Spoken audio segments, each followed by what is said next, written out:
All right, hello everyone, and welcome to Bob Plays Ultimate Admiral Dreadnoughts on Legendary Difficulty. Tonight is episode 14 of No One Expects the Spanish Inquisition. And this is going to be the calm before the storm. We've got a crazy day probably happening tomorrow. I'll be on Discord if anybody wants to hang out. Looks like Shadow Wolf's in here already, so let's see what happens. Hey Shadow Wolf, how you doing, man? Good, yeah. I'm enjoying my last evening of sanity before all the stupid happens. So, it's tomorrow. The end of the world is happening, allegedly, according to some news channels. I haven't actually watched the news in a long time, but I just assume that everything's going to be bullshit and propaganda. And so we are going to focus on taking over China and maybe getting into war with Italy and France. We're already at war with the Soviets, so we're just going to go conquer the world in a very peaceful, non-violent fashion. This is only digital violence. I oppose all real violence, just in case anybody gets the wrong impression. Right. And I think that I'm going to stay out of whatever mess is coming. I'm going to enjoy my gaming, enjoy the last little bit of sanity, potentially. Because regardless of what happens tomorrow, nobody's... I promise to disavow whatever election result they claim, regardless of who wins. I'm just staying out of it, so don't show up at my house with a Molotov cocktail, because that won't end well for you. And with that being said, let's go take over the world. How are you doing, Shadow Wolf? What are you up to tonight? Nothing much. Just playing Europa Universalis 4 right now. Right on, right on. Playing at Sweden. Well, I am going to attack something. I haven't decided what yet. Probably, maybe Saigon. Maybe. Let's see what's easy to take over. We're gonna invade something in China.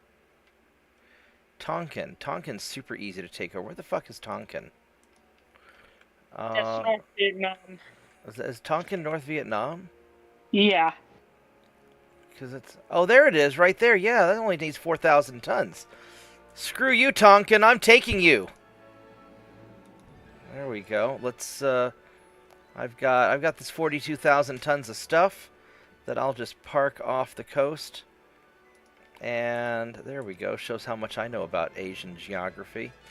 And let's see, that's some cruisers there that don't need to be there. Let's have these guys go over and introduce themselves.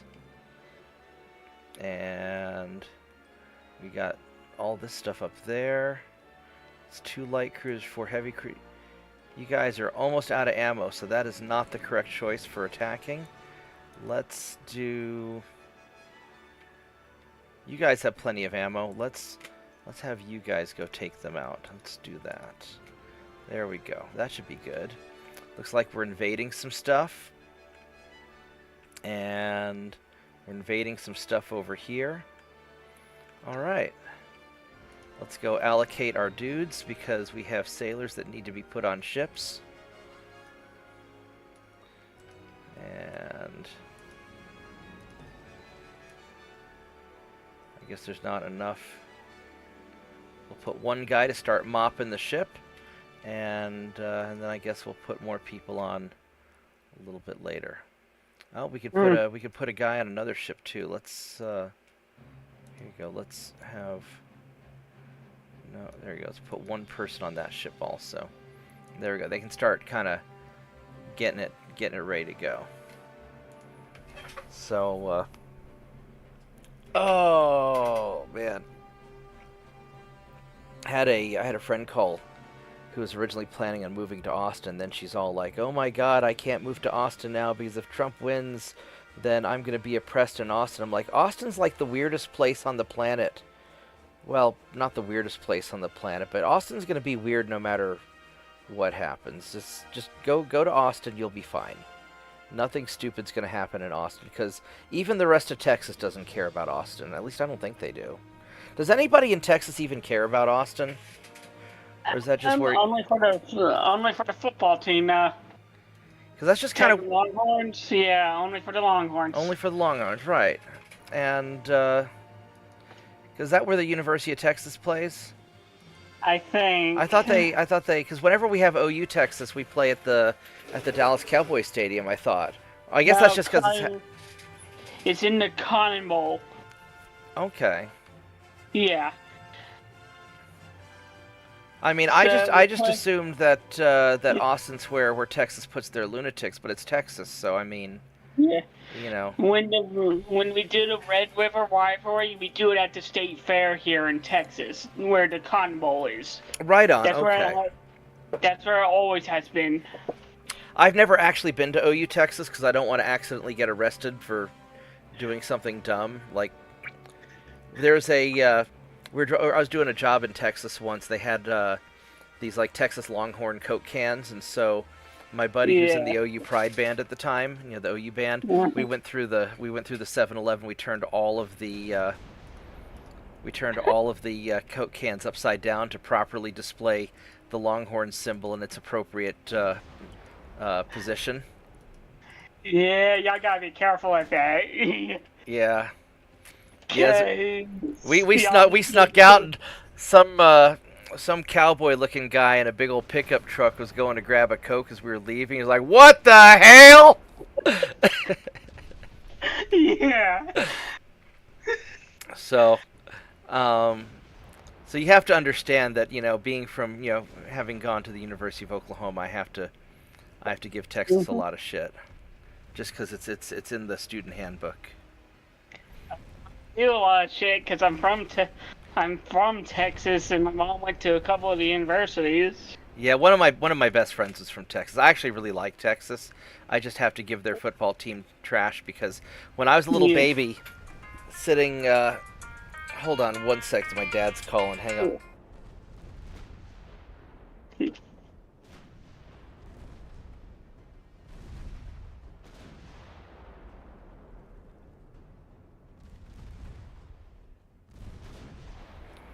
Yeah, one of the rules is whenever my dad calls, I gotta answer because he's my dad, and you only get one of those.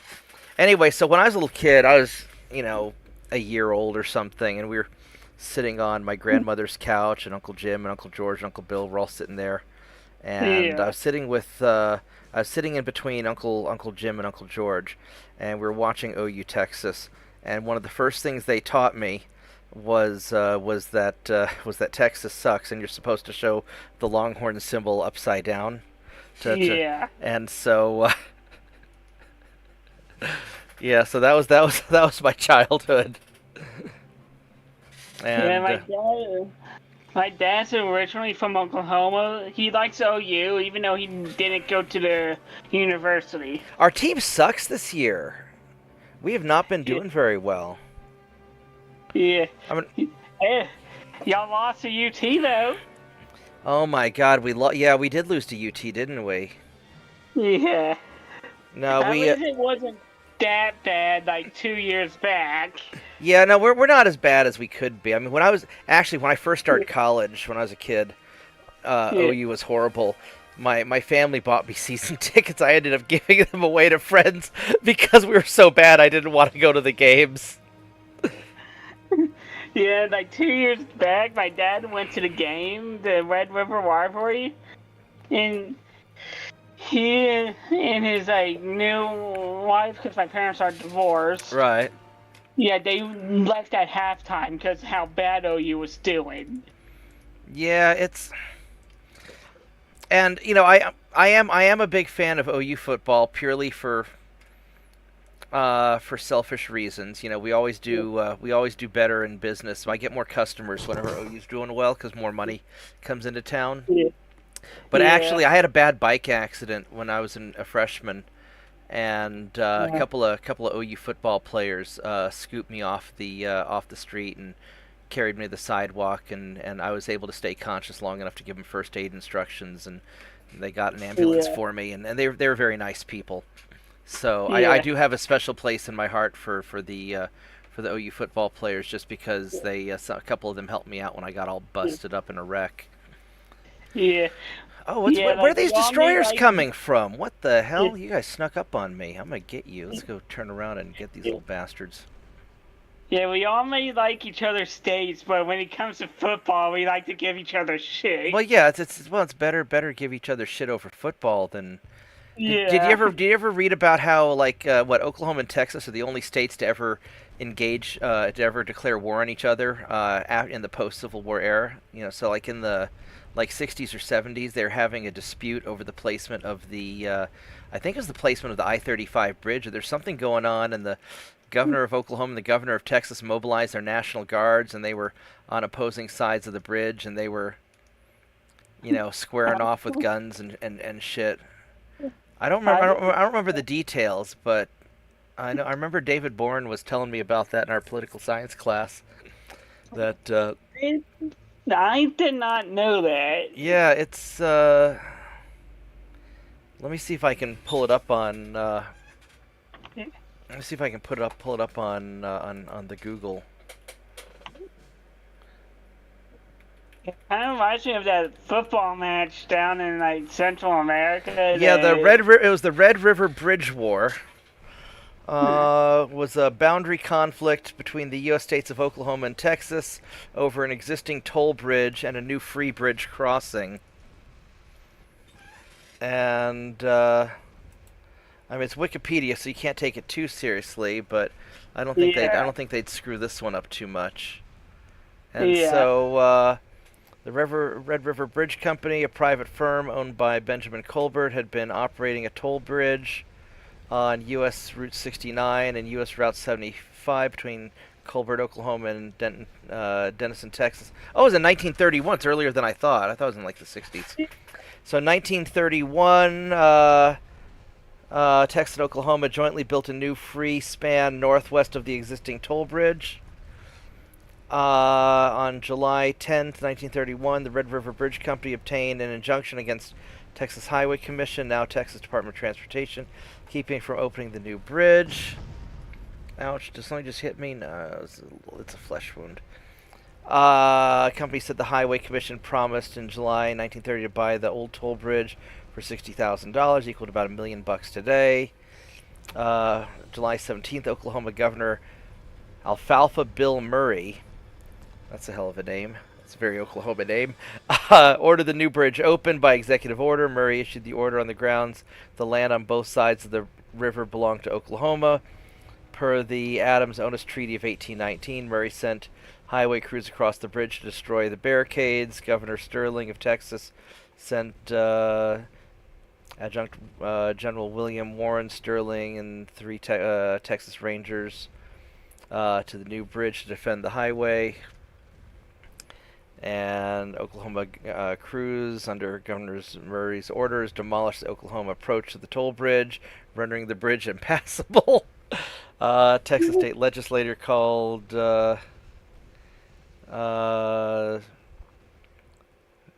bridge company in response to a meeting in Sherman, Denison, Texas, demanding a free bridge be open. Next day, Governor Murray declared martial law at the site, enforced by Oklahoma National Guardsmen. Had personally appeared at the site armed with a revolver hours before Muskogee, Oklahoma court issued an injunction prohibiting him from blocking the northern toll bridge approach. Murray directed the guardsmen to allow anyone to cross either bridge. Murray discovered on July 27th the free bridge was in danger of being closed permanently. He expanded the martial law zone across the river, stationing guardsmen on both free bridge approaches. Injunction against the bridge opening was dissolved, and martial law orders were sent in August. This didn't go into some of the details that Bourne got into. It sounds like one of those border disputes that you could do in like Crusader Kings or something. Yeah, it was sort of a stupid little thing, but Yeah. But at one point, they my understanding is at one point, both sides had some armed troops on opposite sides of the bridge, and they got into it a little bit. I mean, I don't think nobody got like killed or anything, but how the story was told to me was that the Oklahoma governor issued a declaration of war on Texas over it, which seems like something they would do. Yeah.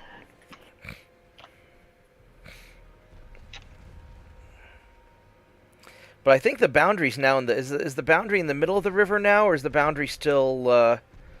Does Oklahoma own both sides of the river? Middle of the river now. The what? Is it middle of the river? Yeah. I thought so. Yeah, because I've always thought it interesting. Like you're driving to Texas, and then the first thing you see as soon as you get into Texas is like that giant porn shop, right there on I-35 once you cross the river. Yeah. Because certain types of sales are illegal in Oklahoma. I don't know the nuanced details, but yeah, I was driving back. I was driving down to Texas once, and I was I didn't know what that building was. I had to stop and go to the bathroom, so I just pulled up the first building I saw. It was all like rainy and bad weather, and I walked in and I'm like, "What the fuck is this?" And um, and the person there said that they normally don't let anybody use the bathroom because, for obvious reasons. But since I seemed to have no idea what the fuck I was doing in this place, they'd make an exception and let me use the employee bathroom. That's when they explained to me that because of the laws in Oklahoma, and the difference between the laws in Oklahoma and Texas, Oklahoma outlaws certain types of businesses,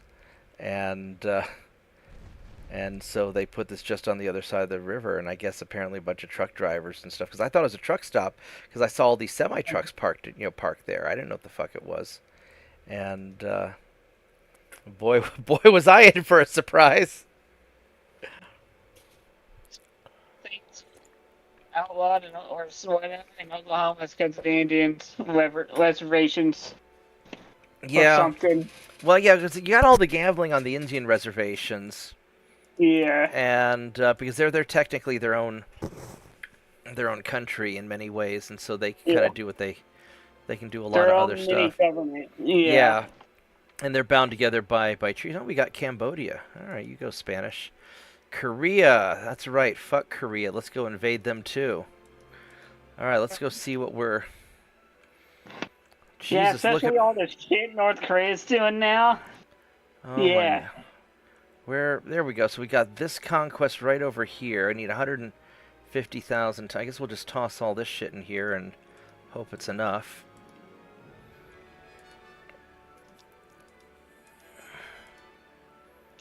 Man, I wish we could just declare war on minor nations just to get them out of the way. Well, I don't. You know what? I don't mind that they fixed the conquest thing, because previously you'd have a bunch of conquests that would just never take place, Yeah. and so now it seems to work a lot better. Look at all these convoys. My ships are going to go to town on these guys. Yeah, you're gonna screw China's convoys. Yeah, now in that Brother Monroe mod, allegedly you can not only play the minor nations, but you can also go to war with them, and you have a whole bunch of different diplomacy. Now the problem's going to be you can still only take one diplomatic action per turn. If you've got 50 minor nations, how crazy is that going to be? Yeah. Yeah, that Brother Monroe guy, he's doing a Brazilian campaign. That sounds kind of cool. Yeah. With that mod. I really want to do Greece because well, first off because I'm Greek, but also because it's supposed to be the hardest, and only like psychos would ever do Greece. Greece, the reason why it's tough is because where it's situated. Oh yeah, no, Greece is in a wonderful position for the ancient world and a shit position for the modern world. Especially because you got the Ottomans like right next door, and they do not like Greece and Turkey. They have not historically gotten along very well. Yeah, especially that independence they did back in the 1880s, I think. 1880s or 1890s. Yeah, let me see when. Well, because what? Let me Google that. Yeah, because my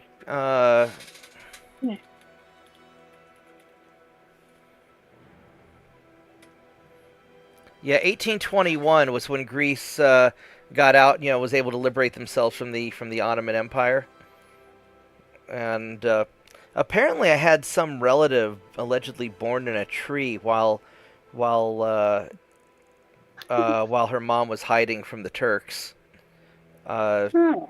so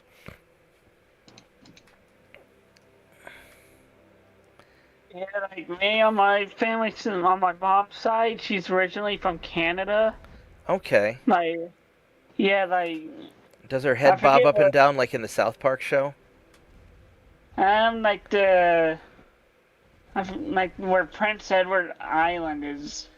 I forget where that is. Okay. Yeah. And my on my mom's side, my grandpa was like also had family relatives from Scotland. Okay. Yeah, he was part of this clan known as Forbes. I'm To not. us, to us, it sounds like Ford.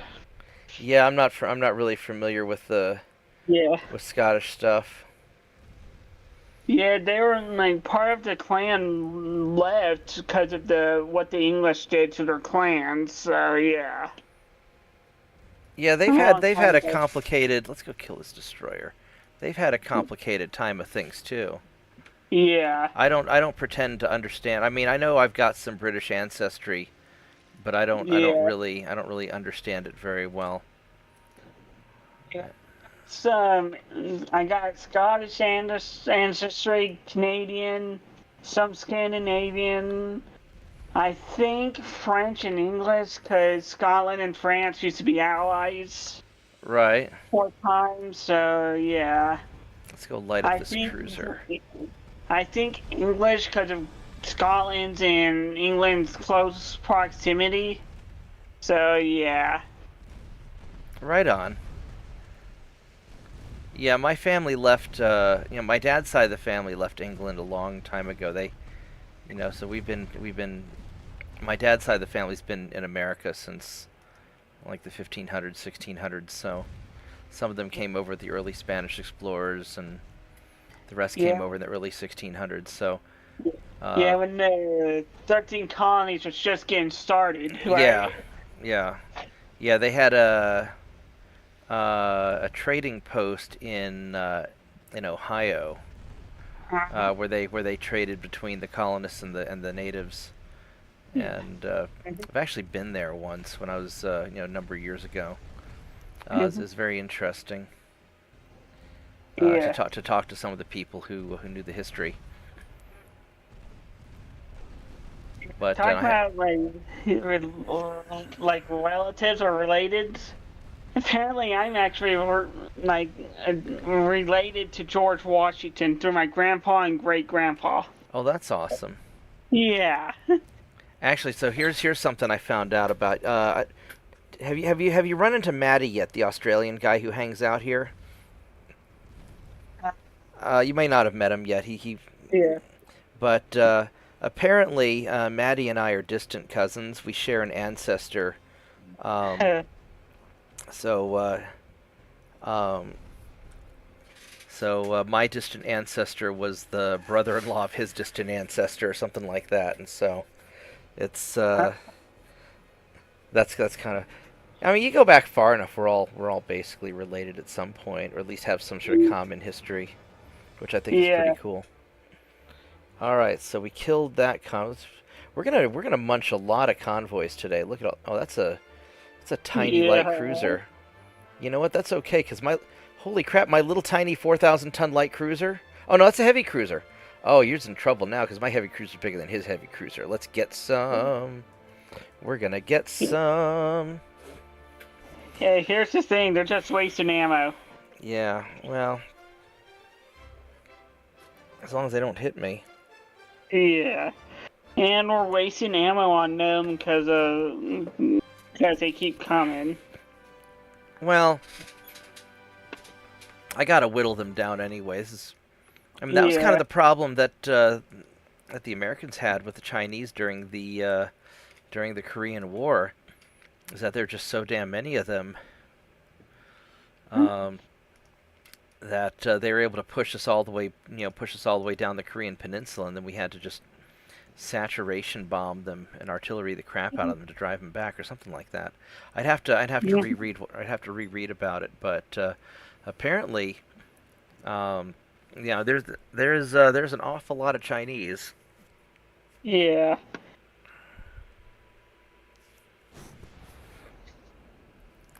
I see transports, so let's. What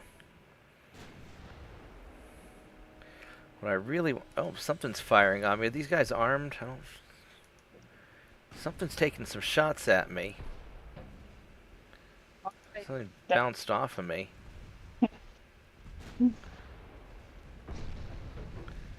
It's probably 10 or 11 inch. Or maybe 9. They're 9s, I think. There we go. There's the cruiser. What do you got? He has a 9.1. He has 2 9.1-inch guns.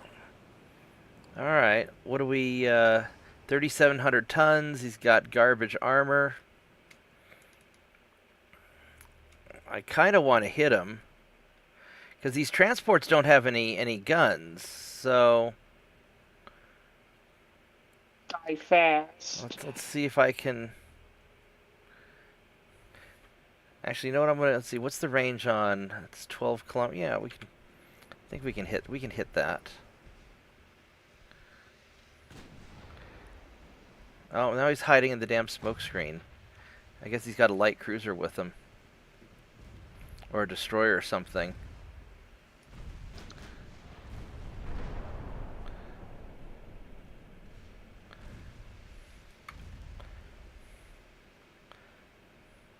I would really like the main guns to please fire on the cruiser. Actually, you know what we're going to do? We're going to... Oh, there's a destroyer. Alright. You're the little bastard that's hitting us with... getting in our way with the smoke screen. Yeah. So, big guns on the big ship and little guns on the little ship.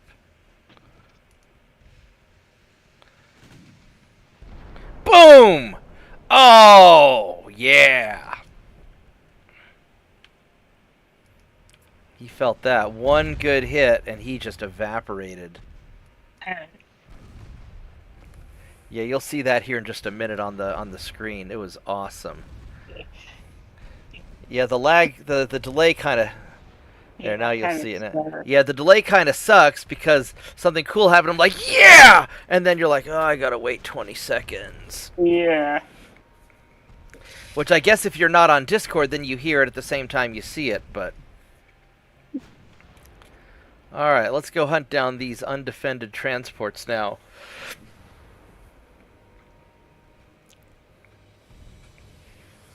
Oh, man.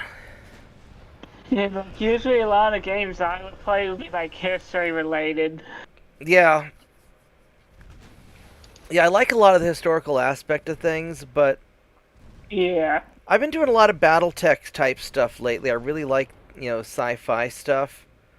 Yeah. More the hard sci-fi like Battletech rather than...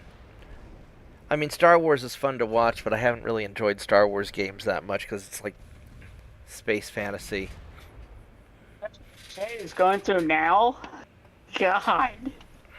Star Wars used to be great back then. I disavow everything after they got rid of the Han shot first. So like all the Disney stuff, I just that's just somebody's, that's some like weirdo's wet dream or something. Yeah. Like the latest Star Wars is like episode 7, 8, and 9. I did not like. I didn't watch 9. I just 7 had promise, and then it kind of sucked. 8 sucked more, and then 9 I was like, why bother? Yeah, like 9 was a dumpster fire. Yeah. Only reason I even saw 7 was because my brother and his kids were wanting to go, so we all watched it together. Look at all these convoys. Holy crap, I've got like convoys for days that I've got to kill. All right. But I mean, this lets me kill off all their miscellaneous ships. Or victory points. Yeah, I guess let's. I was gonna see how many ships they have left, but I guess I already selected the battle. Oh, it's a storm. I hate fighting in storms. I mean, it's not so bad when I have radar, but I still hate fighting in storms. It reduces your speed and sight.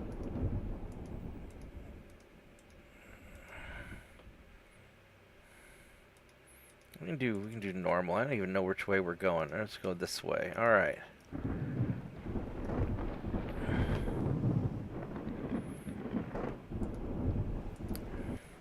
Actually, I will do it. I will do it loose.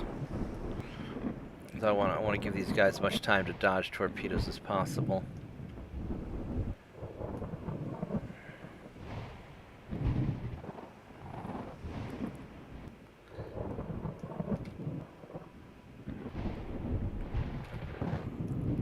Just cannot. The radio direction finder says we're going the right way.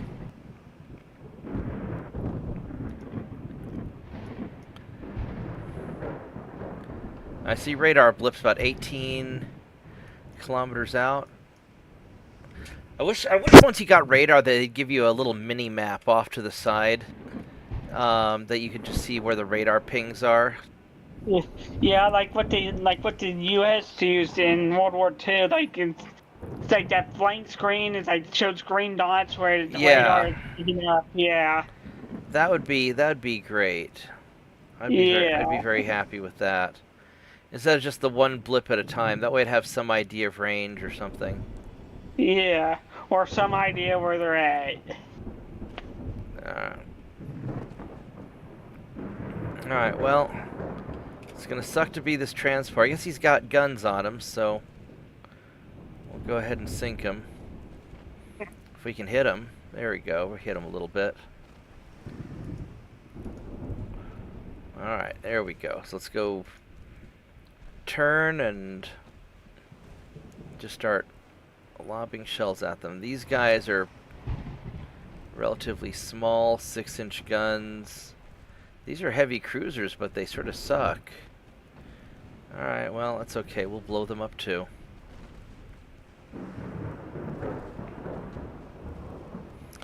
Big things, I just want to keep my distance. And because I'll have better to hits than they will. Yeah, they've got a 1% chance to hit.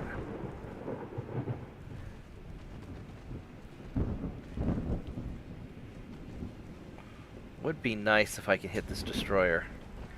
Let's have all you boys shoot the destroyer, because his smoke screen's annoying and destroyers are squishy. And he's got a 2.3 kilometer range on the torpedoes, which is lovely.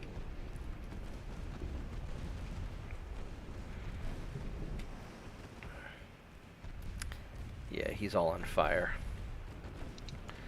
Alright, I'm not super worried about this now. I'll just sort of just casually drive by and light them up.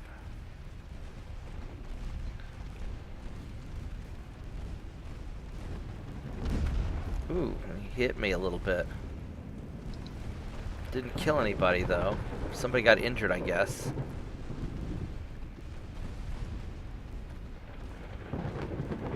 Alright, one cruiser down. 2 cruisers down, it's just the transports. Alright, we'll just sit back and relax and let them do their business.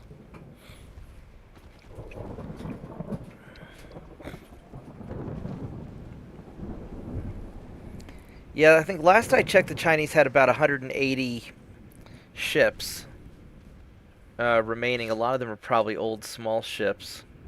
Yeah. Probably destroyers. Yeah, they had a lot of destroyers. Let's see what they have left. So China's down to they're down to 42 ships. We've definitely been mowing the lawn. Let's increase tension with Italy also while we're here. And let's go and assign crew.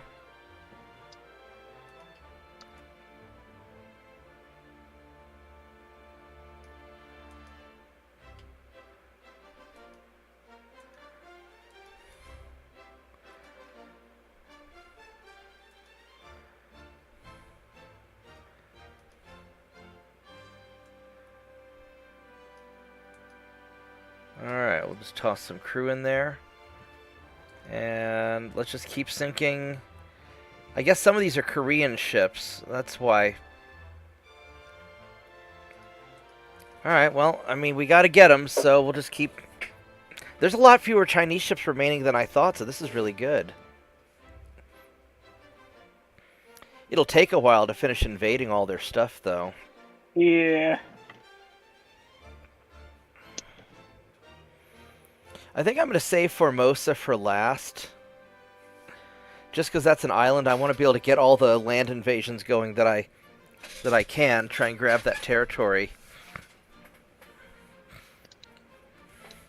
I mean, supposedly you can absorb ungoverned territory, but that never seems to happen for me. Yeah, same here. It seems the army takes a while. Yeah. I mean, it is a Navy game, though, so... Yeah.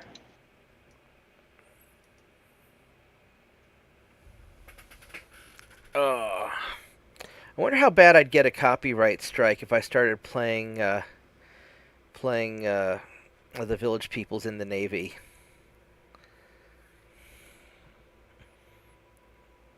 As my intro music. First, information. I don't know how bad that would be. I might try that on one of my streams and see how.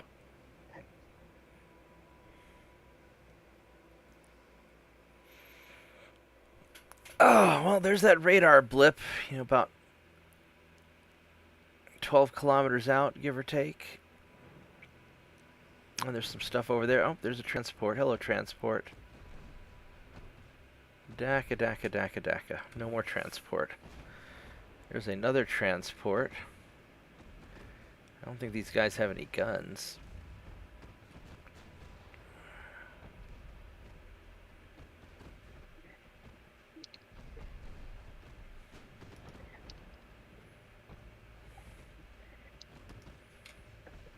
Well, these guys definitely don't have guns, but they can spot for the other ships, so... Oh, they're starting to... Something's starting to shoot back at me. I can't see what's shooting at me through all of the damage on the enemy ships. Oh, it's a cruiser and a battleship. Hello, cruiser.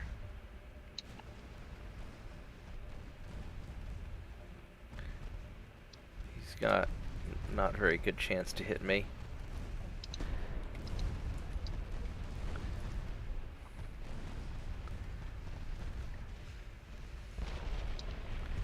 Alright, so he's going to get sunk pretty soon.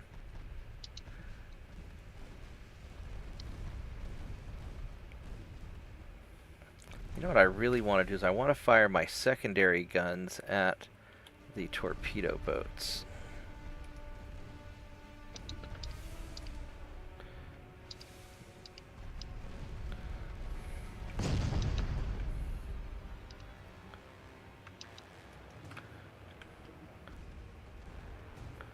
And let's go fire secondary. Let's just go finish this torpedo boat off if we can real quick. There we go. And that light cruiser will get chomped up pretty quick. There we go. Alright, all better. I fix.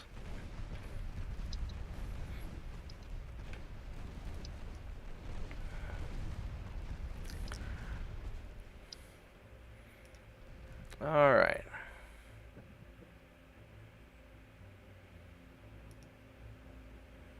Now to go hunt down the remaining transports.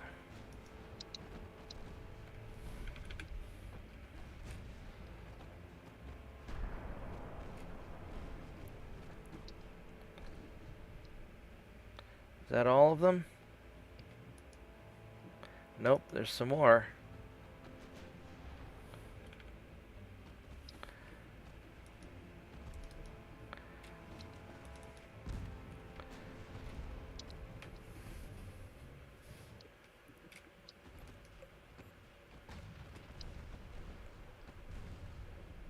Alright, how many more do we have? I guess that's it. Alright. Very successful convoy raid.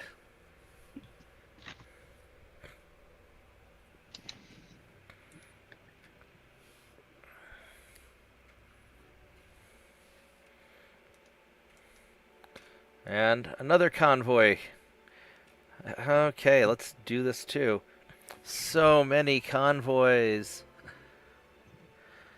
I should have called, instead of calling this episode the calm before the storm, I should have called it the convoy before the storm.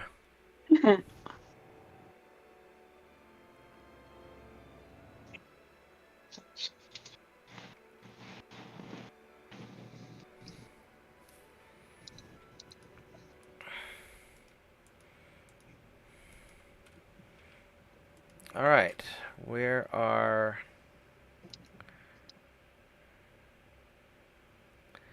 You're gonna be off this way somewhere.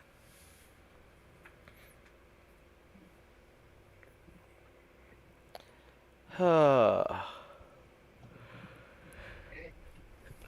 been just really tired. Did y'all have all those horrible storms down in Texas also? Tornado warnings, thunder warnings, and a flood warning in Yeah, we just Dallas. had the whole shebang. Yeah. Yeah, I've got one of my friends is this homeless gal who's real down on her luck, and she was camping out. She and her friend were camping out, and then the monsoon hit, and I guess they had a pretty bad time of things. They're all right. Yeah.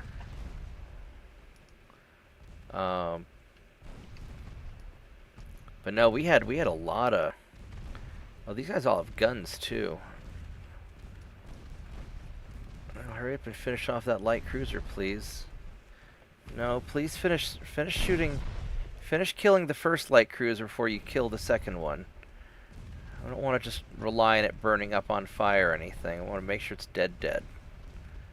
Not like a little dead, but a lot dead. But dead is not coming back from. Yeah, we want to be dead, not mostly dead.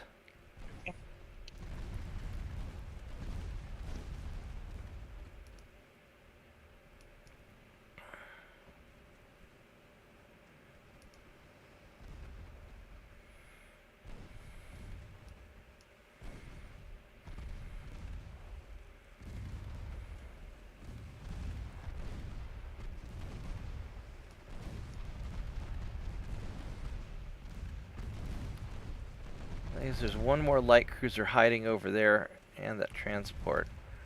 Alright, we'll just circle around and finish them off.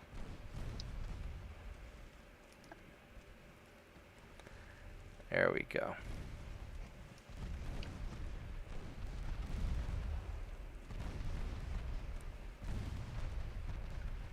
There we go. A couple more hits and he's screwed. He's already pretty screwed. There we go. Alright. Not too shabby.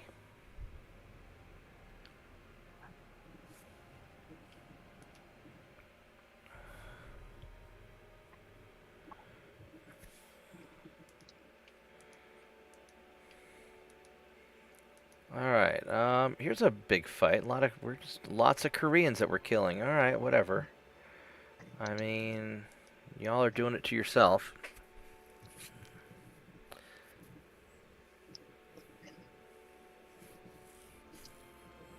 Yeah, probably after this turn, most of the Chinese Navy will be gone, and the Korean Navy will be pretty gone also.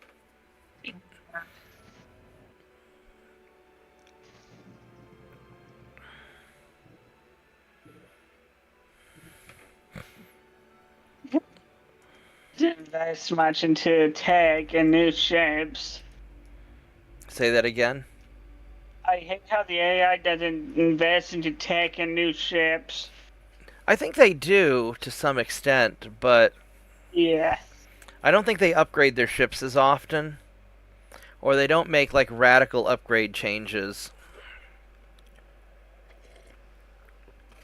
But a lot of the ships that we're beating up on right now are just convoy escorts, and a lot of these ships, like, their dollar value is super cheap. Yeah. It's probably like 1890s, 1900s. Yeah, so like type my of ship is ship. 218 or 213 million. And if we were Yeah. to go look at the value of their light cruiser, their light cruiser is 11 million. So one of my light cruisers costs more than their whole fleet, probably. Yeah, because of tech. Yeah. So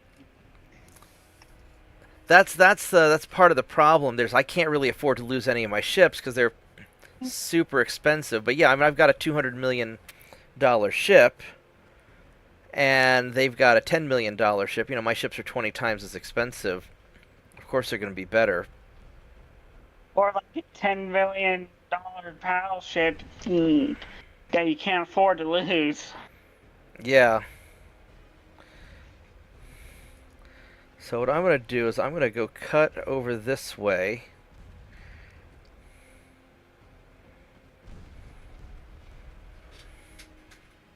And just start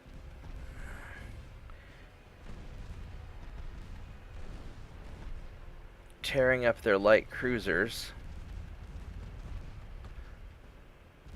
And then they've got a destroyer coming around. So let's go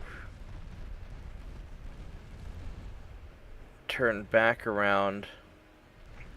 Because that little smoke screen over there is going to be a destroyer. I want to go take him out, because I don't want him to get away. Ooh, that was a nice hit on the torpedo boat.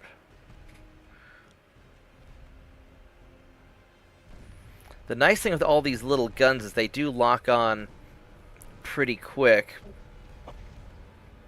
Yeah, because the lighter the gun, the faster the traverse on it is. Yeah, well, and the faster the aim, because they're getting, you know, they'll have their bracketing shots will occur a lot quicker. Yeah. It's kind of what I like these 5.9s. They've got just about the right balance of speed and power for taking out small ships. Yeah. The 6s are nice, but they're just a little too slow. I like the 8s. I like especially the 8.9s. In some sense, I like the 8.9s better than I like the 9-inch guns. But the 9-inch guns, you can research faster because they're at the bottom of the heavy gun tier. Yeah. So I tend to go for those. Even though I really like the 8.9s. It says there's something off that way, but I don't know what it would be. Unless I missed a transport or something. We got 90% of them. I guess we got them all. All right.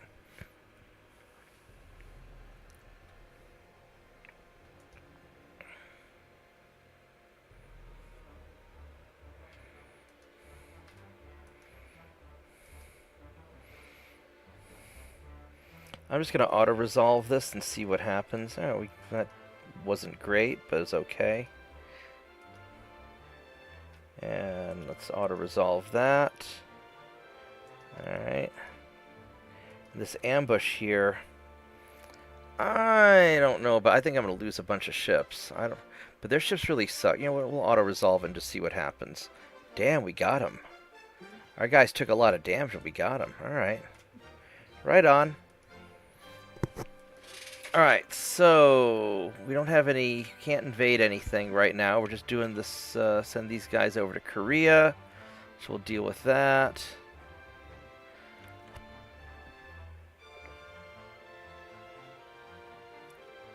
That's a lot of cruisers there.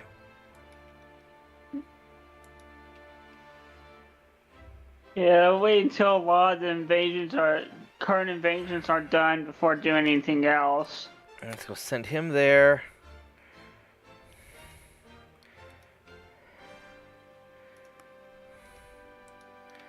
Go send those guys there. So these guys are all my conquests look good, I think. That's 100%. 100%. 100%. 100%. Did we already get India? No. Alright, a few more turns. Alright, so...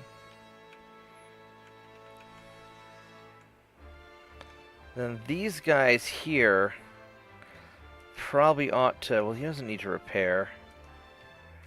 And he doesn't need to repair either, so...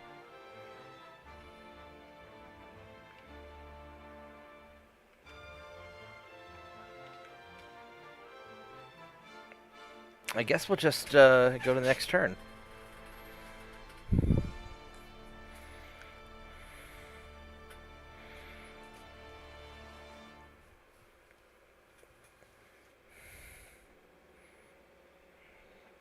I guess Egypt's trying to attack me, which I wonder if that means I can't send any troops through the Suez Canal.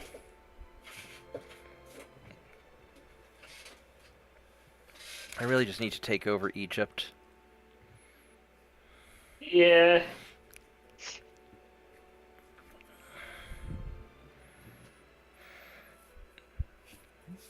Yeah, I would love to do a full map clear with, like, Greece or something. Not that I think that'd be possible, because it takes so long just to build up.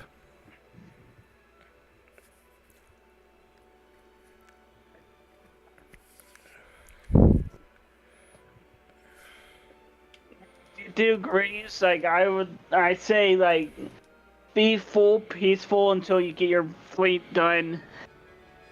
Yeah, or have a couple of just really badass. I don't know how much money you'd start with though. They're so poor. All right, this is gonna be. So we're gonna be fighting the whole Korean fleet here. This will be interesting. All right, so I'm gonna go grab a snack real quick while the battle's loading. I'll be right back. Uh,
I have returned. I have a lot of ships that I probably don't need to use. Are we already in... They're already firing shit. Alright, so let's get these guys organized and figure out what we got. this is gonna be like a laugh fest. Well, so I've got all these torpedo boats, and I don't really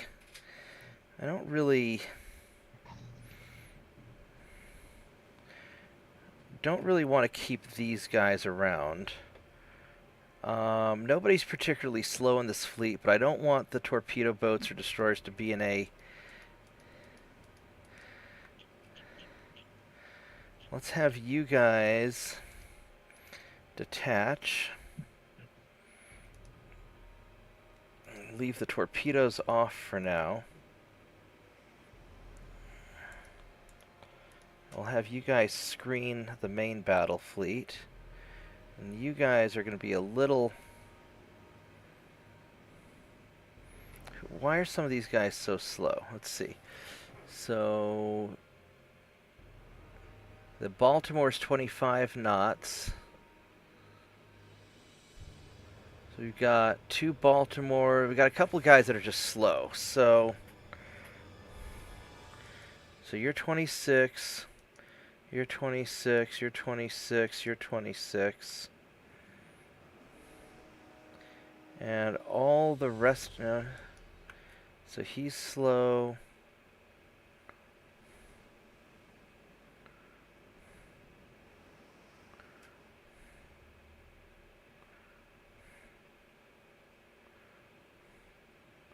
So these guys are all slow. So we're going to have you guys also screen.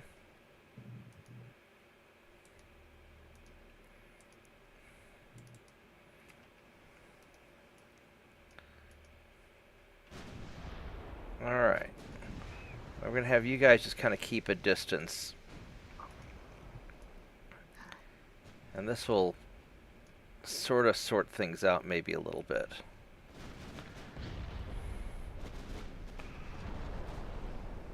So I really don't want to get too close to any of these guys. Alright. Because I should have a range advantage.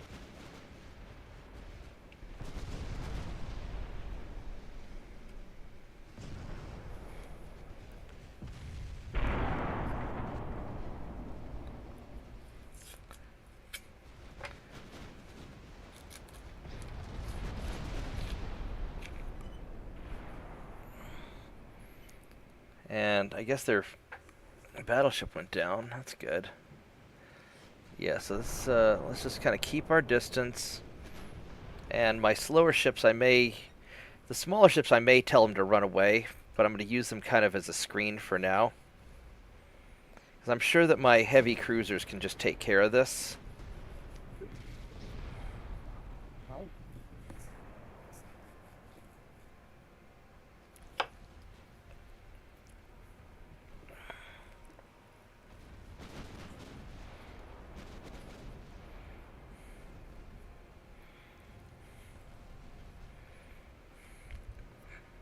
Alright. Alright, wait a minute. These guys are getting too close. I don't want you to get that close. So we're going to have you guys instead retreat and pop smoke. And we'll have you guys retreat and pop smoke. And we'll have you... Yeah, I don't want... Whatever you guys are doing, I want less of that.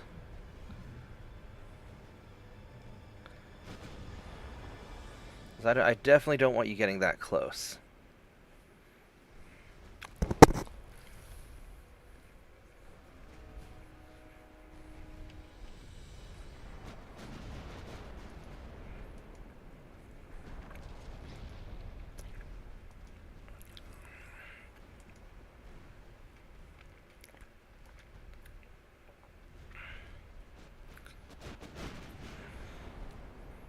We can tell them to screen some more later, but I want them to get them out of there for now, just in case.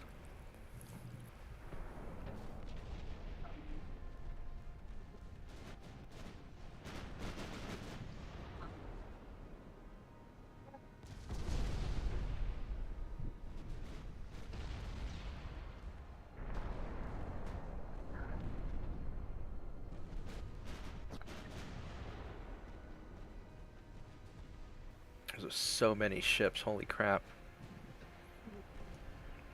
They just gonna crash the game. Well, it won't crash the game, but it's gonna... Definitely a lot of ships. Yeah. Definitely don't have enough... Don't have enough small secondary guns.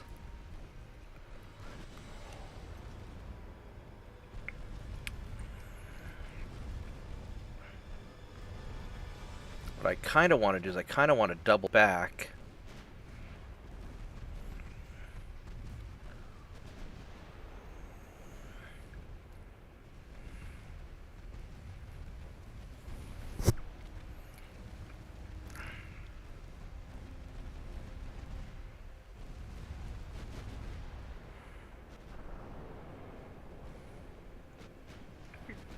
Alright, here's what we're gonna do. So these guys are a Those little bit. destroyers are getting wrecked. These guys are a little bit beat up. Yeah, no, I just want those guys to get out of there. I mean, I could keep shooting at them, but I think these guys did enough. They do have a lot of light guns. I could. It says Baltimore definitely needs to go away. So let's detach you and have you continue to retreat.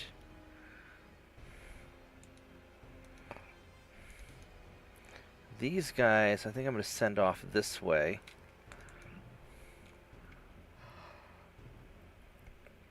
Man, these torpedo boats, they're just too squishy. I really don't want to deal with them.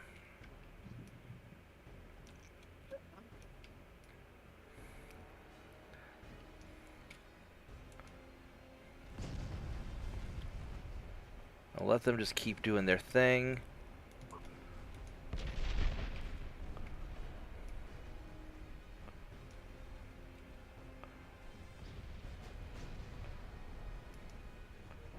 Have you guys just kind of keep them sort of boxed in. There we go. So that's what we're going to do. And then once we take out these battleships,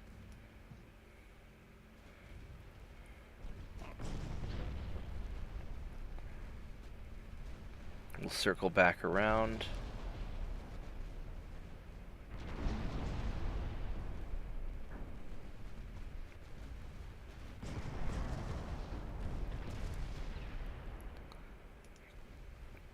Let's do that. And then you guys, because these guys are more of just a blocking force to make sure that they don't get away. Look how sharp that guy can turn. That's awesome.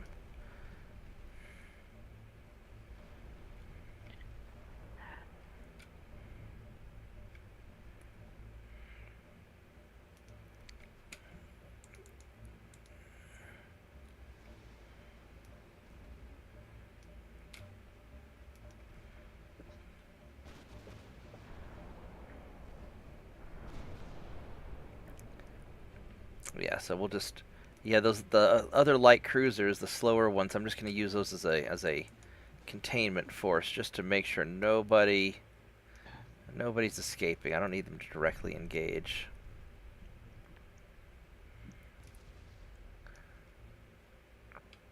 Do these guys have radar? No, they don't.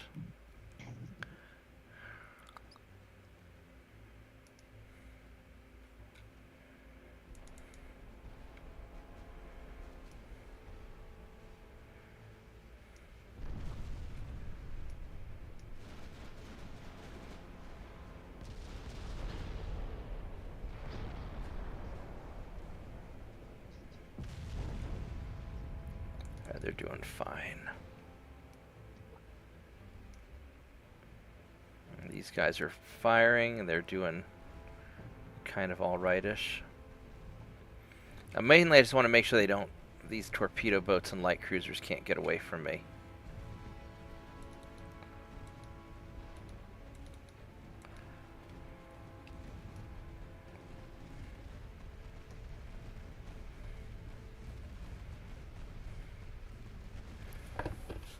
Yeah, we'll just sort of take all the stuff out.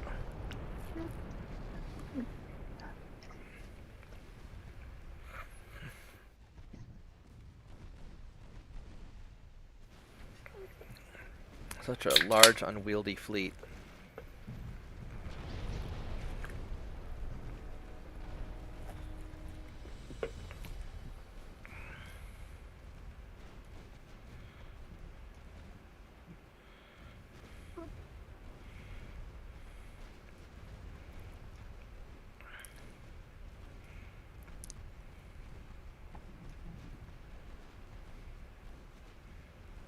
What I probably ought to do is circle back around.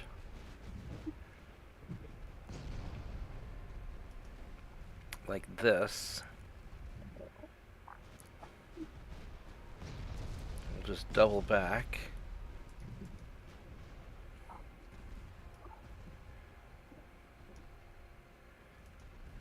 you guys just sort of go here and contain the torpedo boats.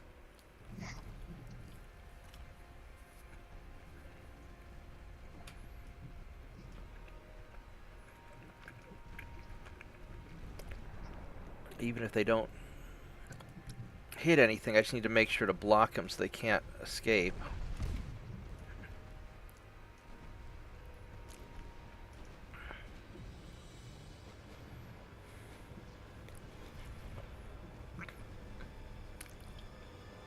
And we'll just kind of circle through here.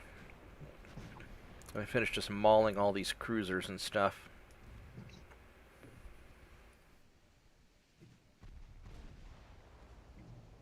Just systematically deleting the enemy fleet.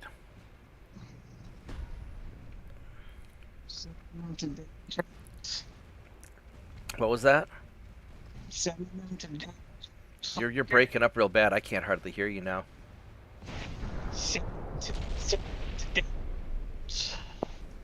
Yeah, for some reason when you talk I can't hear you. That really sucks.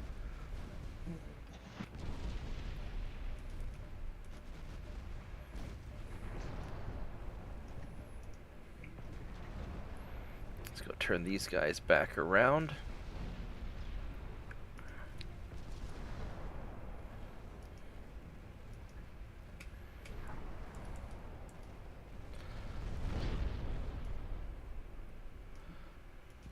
Battleship eliminated.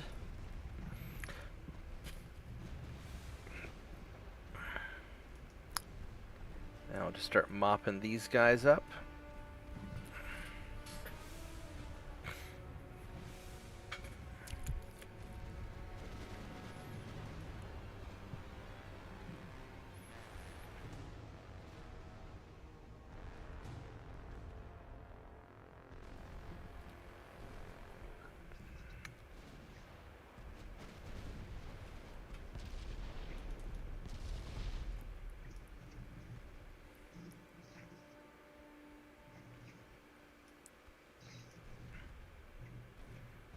There we go.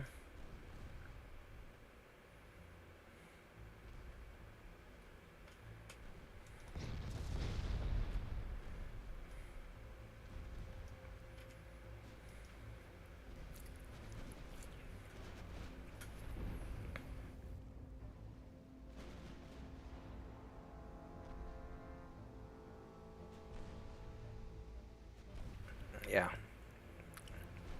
Very nice indeed.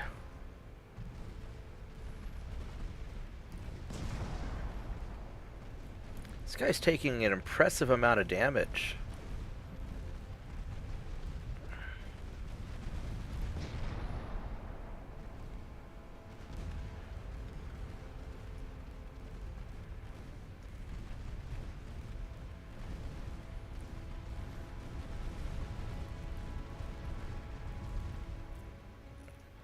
Let's go turn in. You guys turn down this way. There we go.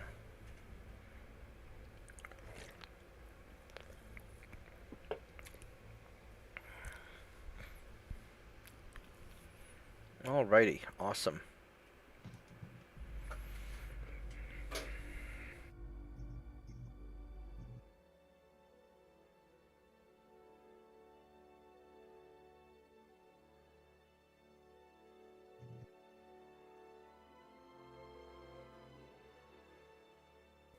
Alright, here we go.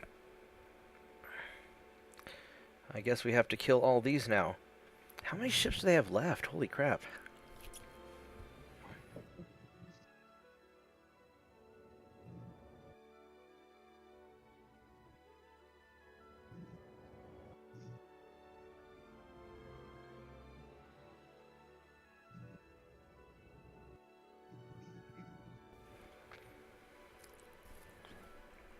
China with the endless supply of crappy ships.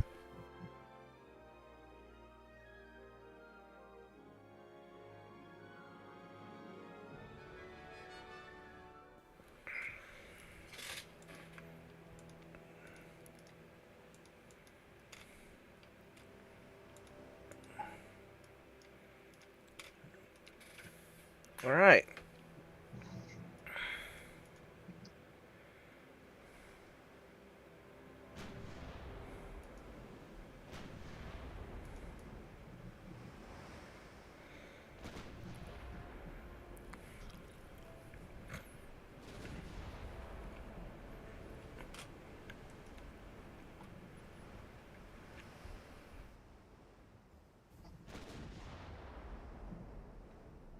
I think I'm going to hunt down all the torpedo boats first.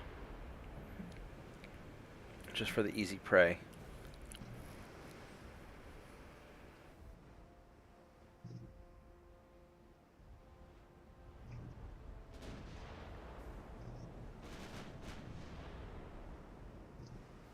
Doesn't mean I want the 11-inch guns firing at them, though.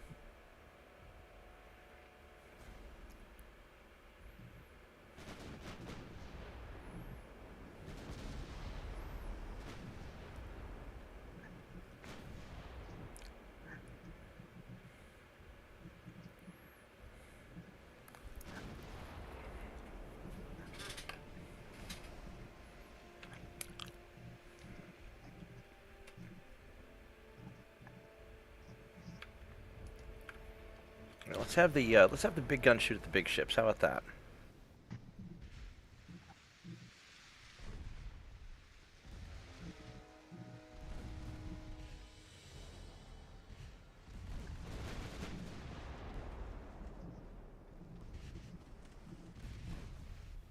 I've got all the secondaries for the little ships.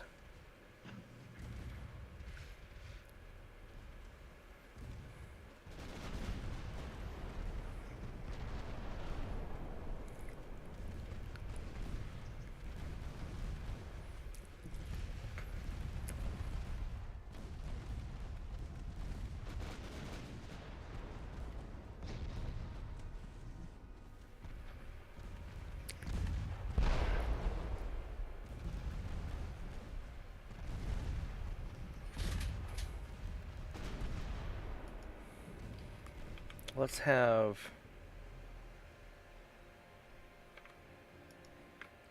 the big gun shoot over there, please.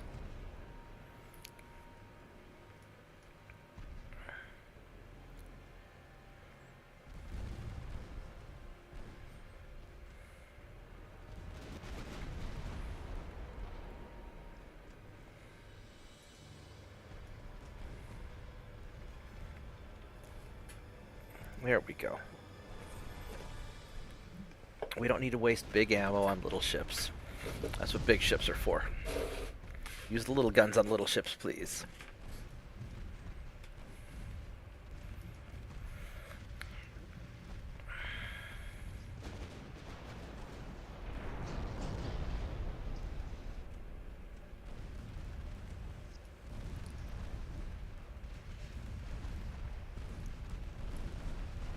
This is working out pretty good.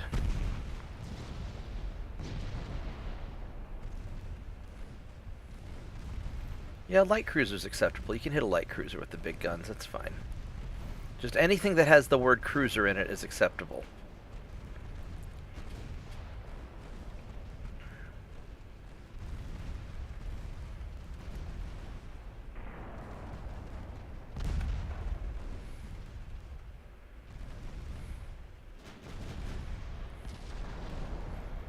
Assuming you can hit it.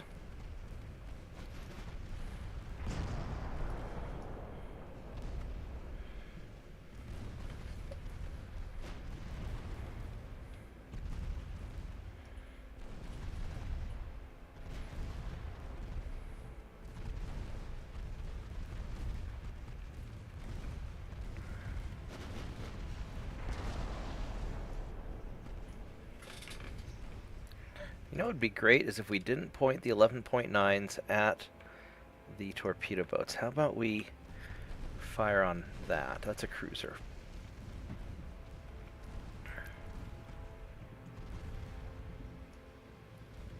It would be really nice if I had like proper targeting, like instructions like, hey, big guns on big ships, little guns on little ships.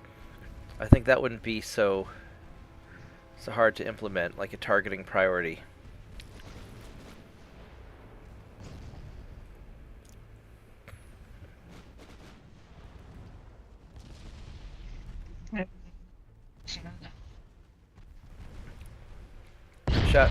Ouch. Yeah, Shadow Wolf, I can't really hear what you're saying that well. I lost some guys on that hit, that sucks. Yeah, it's like your microphone keeps breaking up in and out.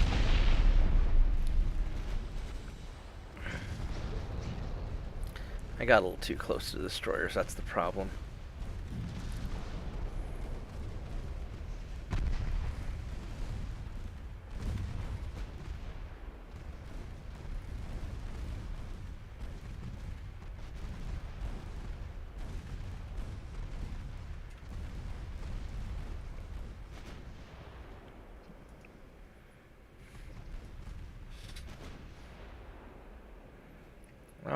the little ships are gone, so now it's just big ships remaining. That's good, at least.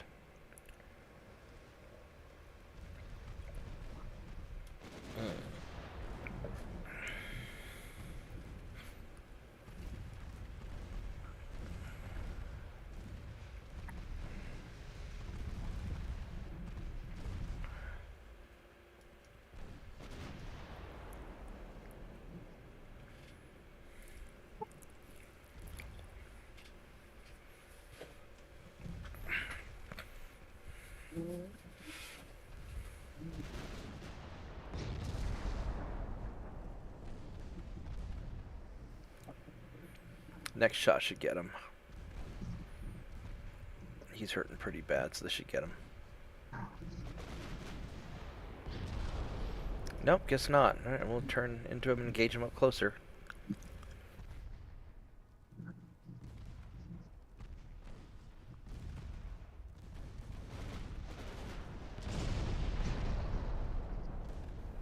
There we go. That's not bad. Look at that.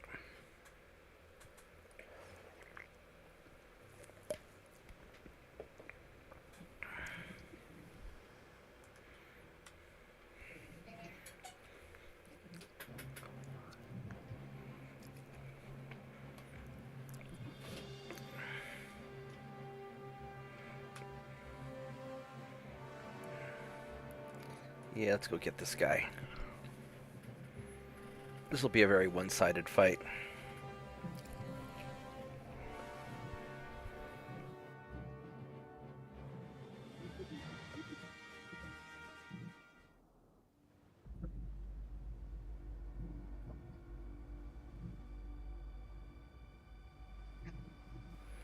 Alright, let's just go hunt him down. Oh, we're out of ammo. This might not be so one-sided. I've got no main gun ammo at all. Oh no. Oh no. I am out of ammo. Alright. Secondaries it is.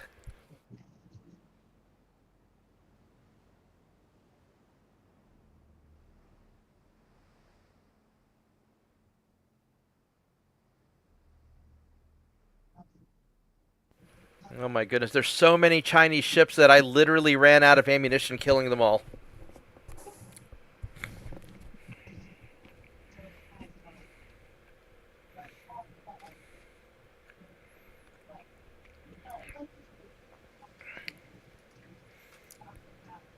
We'll have to get inside of 9 kilometers and just burn him down.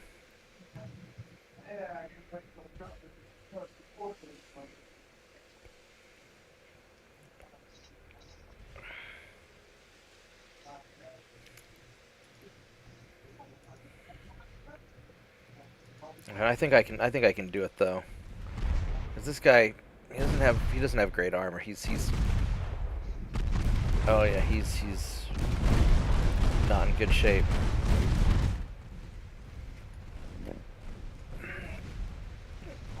Go gadget secondary guns.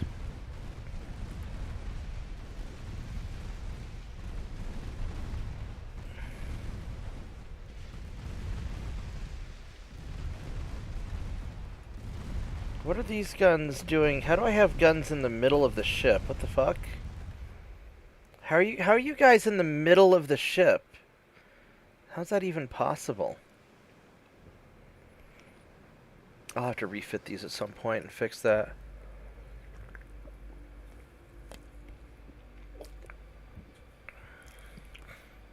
Oh well, good enough for now.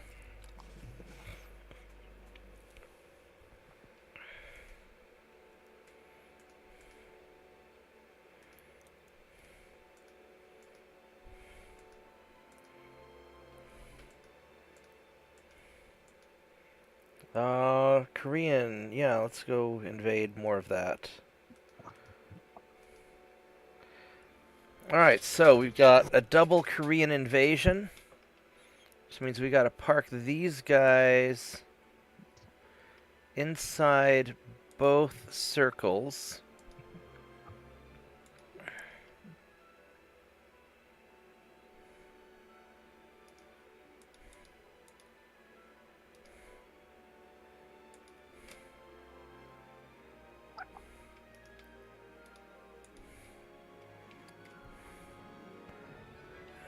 26,000. I'll probably need more troops. I want to get you guys into here.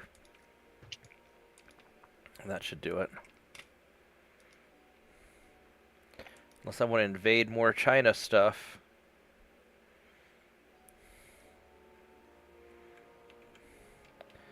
Alright, so first off, we have 438 guys that we have to assign to ships.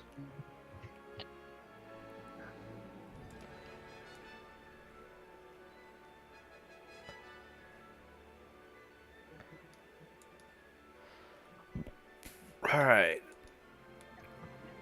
This stuff's getting rebuilt. It's going pretty well. 176 transports, that's going good. I want to invade something else in China. So they're doing fine. I guess I'll take out all the convoys first, and then we'll... How many ships do you have left? You have 4 ships. There can't be that many... But a lot of these are Korean. Alright, we'll take out the Korean battleships.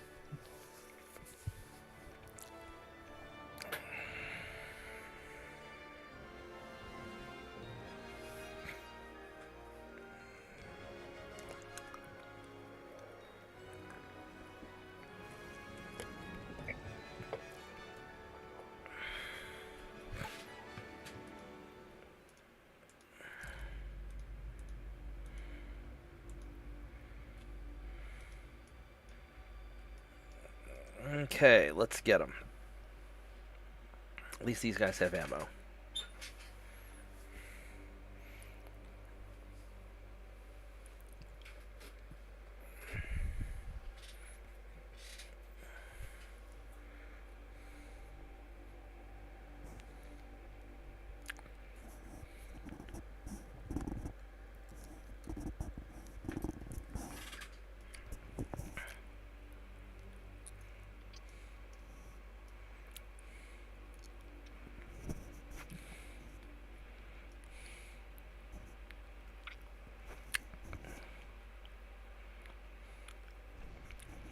Well, that took care of him.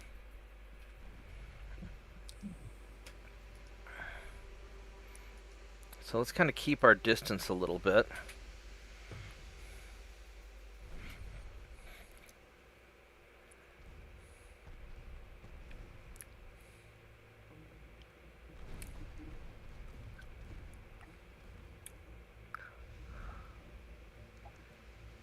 Yeah, we're just tearing up the battleship pretty nicely.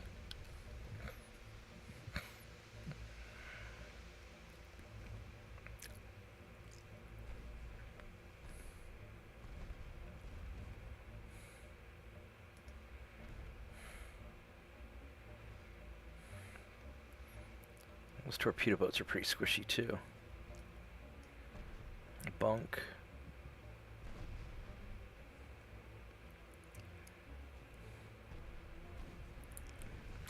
Alright, that works.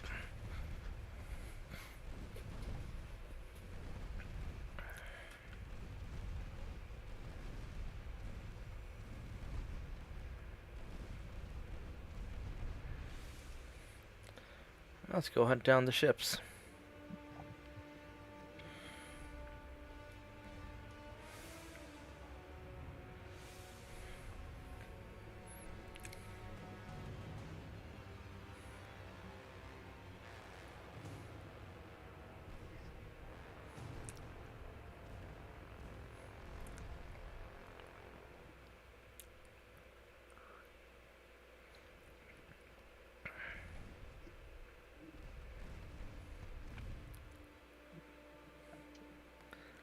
Nicely done.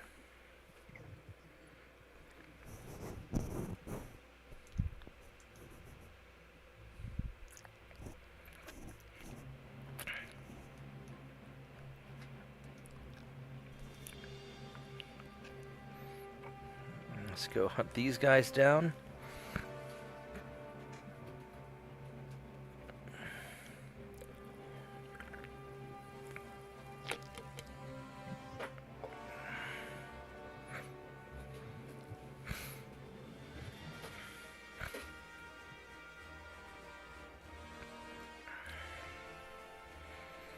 I wonder if cruisers get light cruisers get a bonus to engaging the enemy over heavy cruisers. Or if it doesn't matter that much.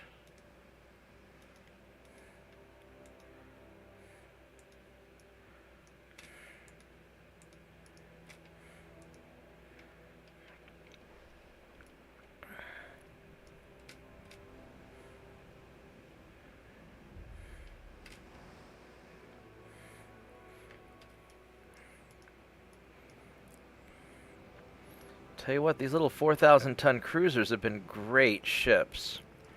I know they're old as hell, but they're really nice, just little patrol ships.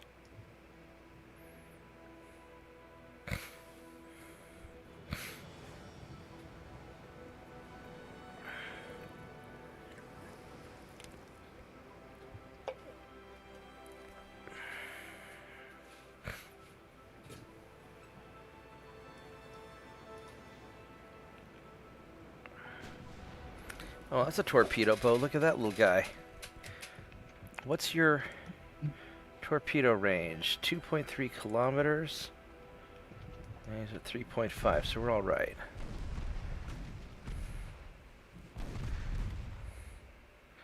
All right, we're safe.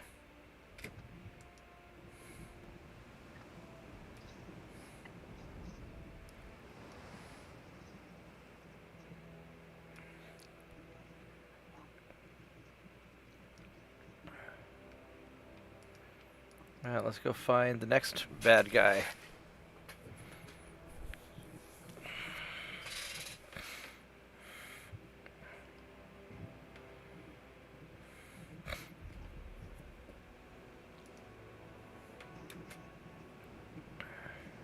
Somewhere off this way. There he is. 20 kilometers away, give or take. 8, 10, hard to say. They don't really give me a good, it's a nice visual effect, but it's not, it helps, but it's not very precise.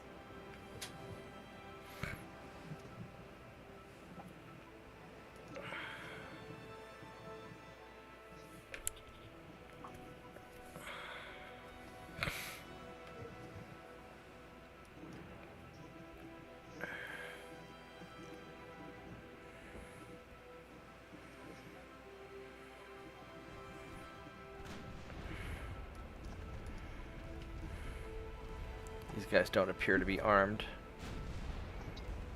That sure sucks for them.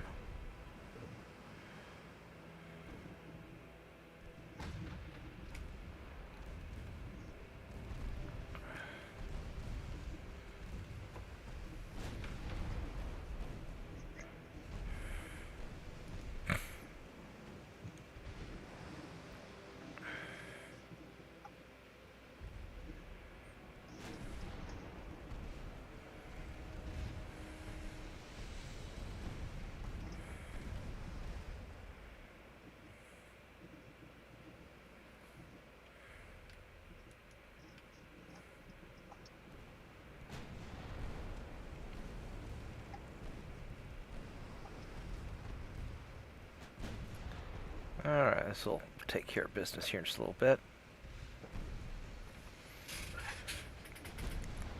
Hey, Blue Crab.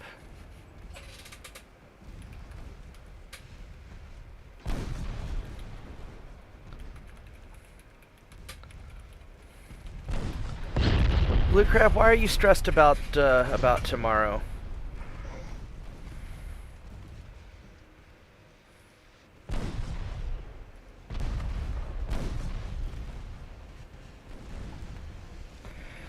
So, well, we've known for a long time this is going to be a shit show election. We've known for 4 years it's going to be a shit show.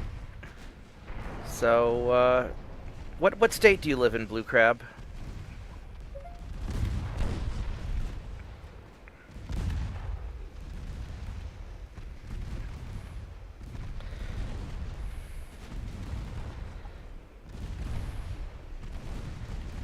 So,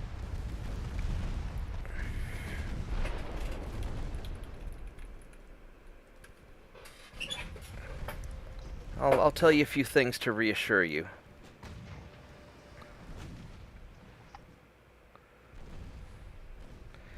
Alright, so you're actually in a swing state. So if the stakes are high, go out and vote tomorrow, because that's important, right? And then we know it's going to be a shit show. So make sure that you've got, some food and water stashed aside, because, if people do something dumb, if there's a riot, you want to always be prepared for like a week or two of staying in your house.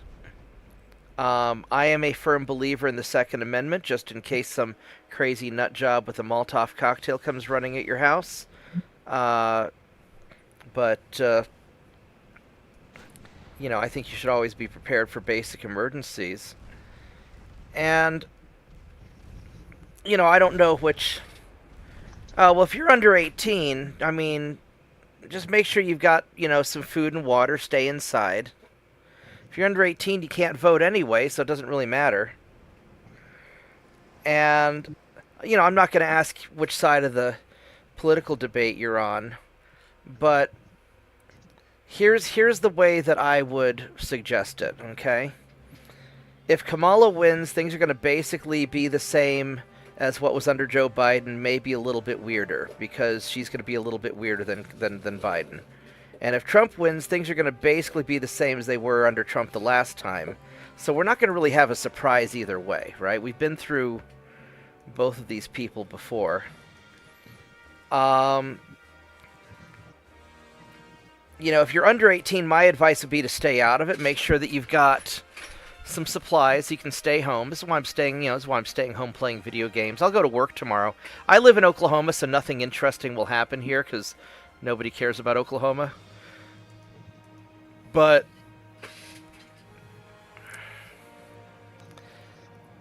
I think the worst that's going to happen is that one side or the other will win with a narrow margin under dubious circumstances. The other side won't accept it. And then you're going to have a lot of weirdness for a few weeks or maybe in a few months. Now, Michigan could get... I don't know what city you're in. Are you in a city or are you in a rural area? If you're in a rural area, you're going to probably be fine. If you're in a city, I would stay away from any protests or any bullshit that they're going to do there.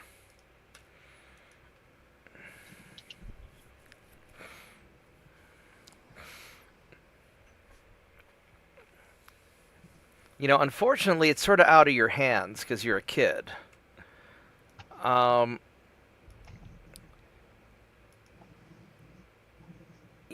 would probably avoid talking about politics. Yeah, so you're in a suburb, so you're probably going to be fine. Watch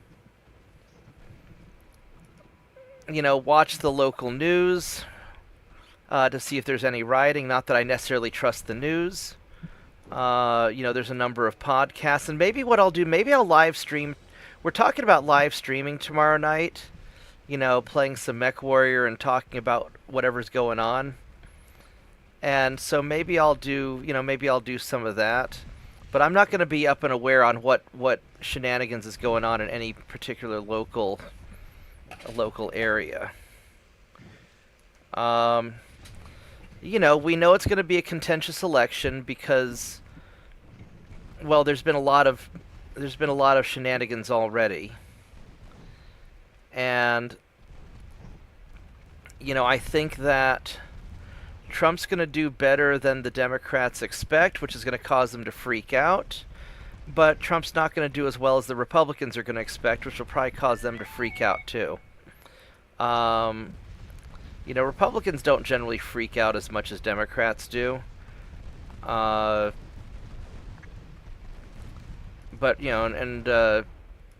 or rather, I think the Democrats are more vocal about their freaking out. The Republicans generally stay home unless something really stupid happens. I don't think we're going to see another, January 6th or anything like that.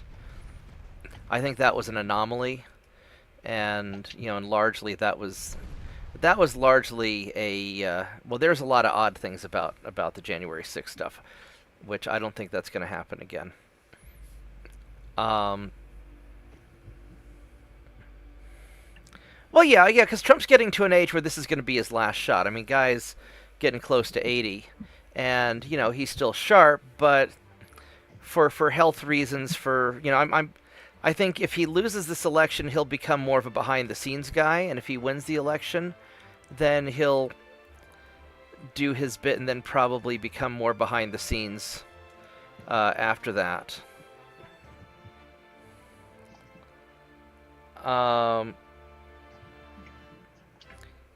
Yeah, except they're deploying... So here's the interesting thing in the news, at least from what I've heard.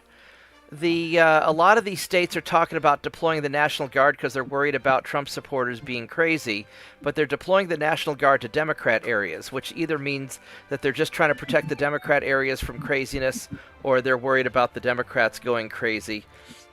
I would not read too much into it. I think that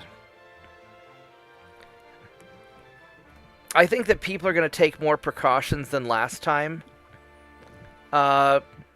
Hopefully one side or the other wins with a large enough margin that, with a large enough landslide that there aren't really any accusations of funny business.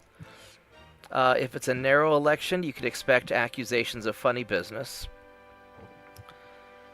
And there's not really much you can do about that because, American elections have been dirty for a long time.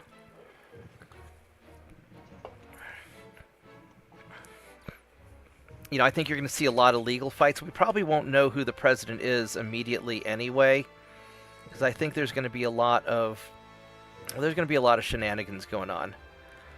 I need to invade something real quick. Let's see, either Thailand or Cochin China or Annam. Let's go see who we're going to invade real quick.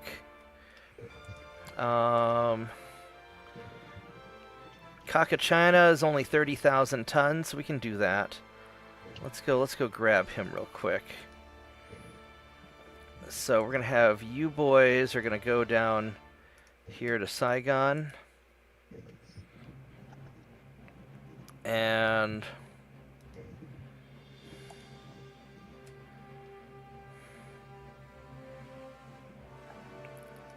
I think we're gonna go over here, and then we're gonna try and invade Annam next.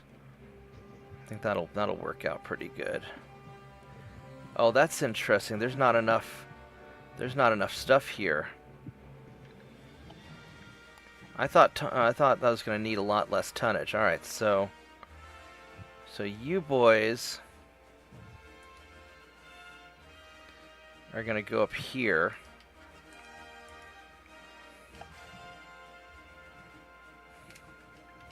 So for whatever reason, this went from 4,000 tons to needing a lot more than 4,000 tons. So that's...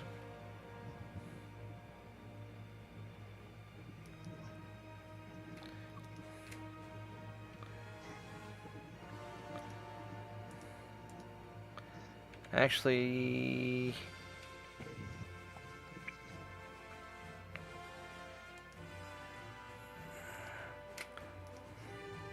We'll have those guys just hang out there. Well,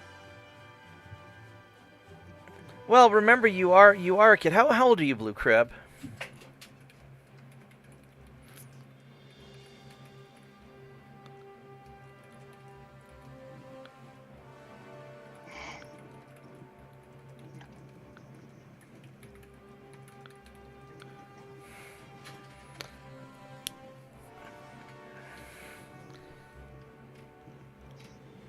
If you don't mind me asking.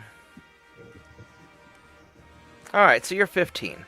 So, the reality is you're old enough to effectively think like an adult, but you're not quite an adult yet, okay? And you don't have the experience. You know, I lived through the 2000 election where everything was really weird with all the Bush versus Gore hanging Chad stuff, and it was okay. You know, the 2016 riots when Trump got elected was okay. The 2020 was okay. I mean, the reality is it's going to be okay. The best thing you can do is make sure your parents don't worry about you. The adults are going to have to take care of it because, like it or not, you're still too young. So my best advice is watch independent media, learn from what's happening so that you can do better when you're an adult. Make sense? And I'll be on tomorrow night. I'll probably get on around 8 o'clock Central Time.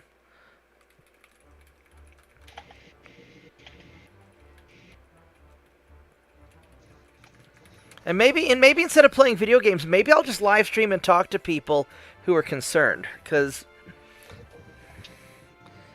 it'll be all right.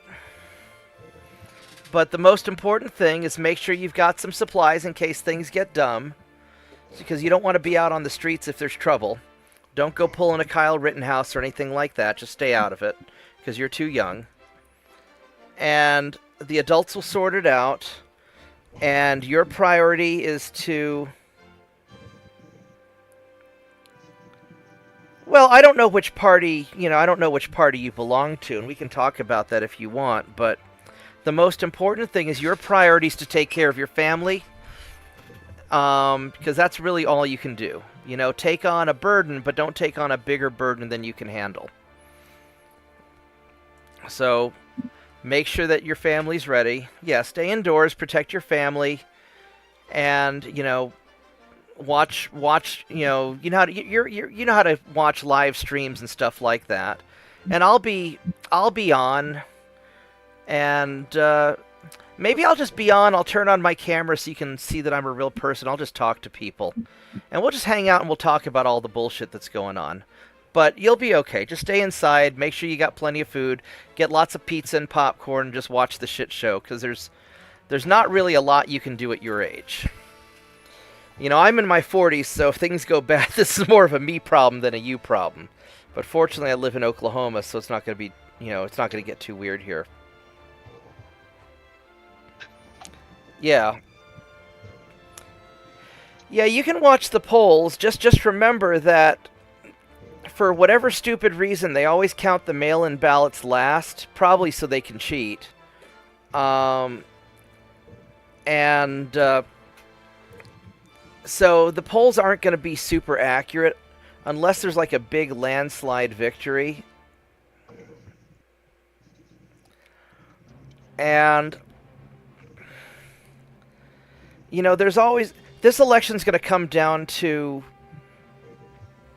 not just if there's one side has overwhelming support, but both sides have a lot of lawyers. There's going to be a lot of legal funny business going on, and they're going to fight it out in the courts.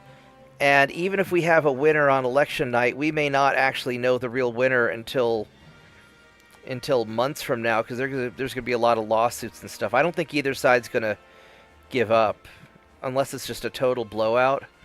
And I think the country's too divided to have a blowout. But we'll see. But yeah, just stay with your family. Make sure you stay inside and just keep calm. And don't watch mainstream media. Stay off of CNN or Fox or any of those guys, because they're just gonna freak you out.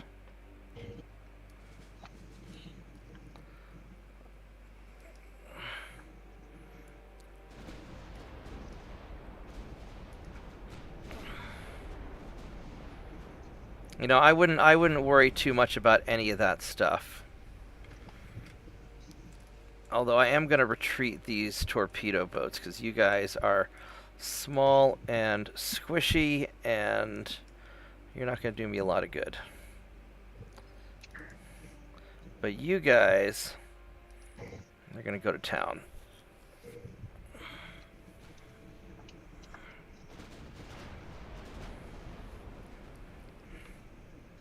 What I do want to do is I do want to blow up one of these heavy cruisers.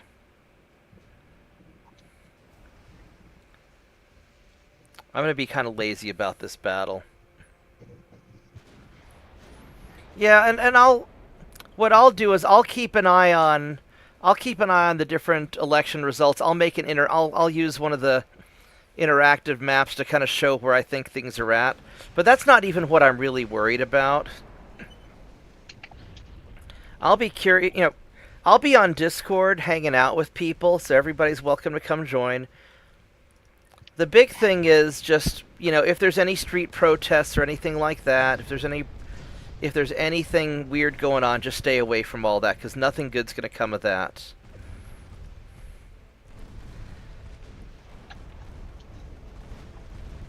That's closer than I'd like. Let's go angle away, actually, a little bit.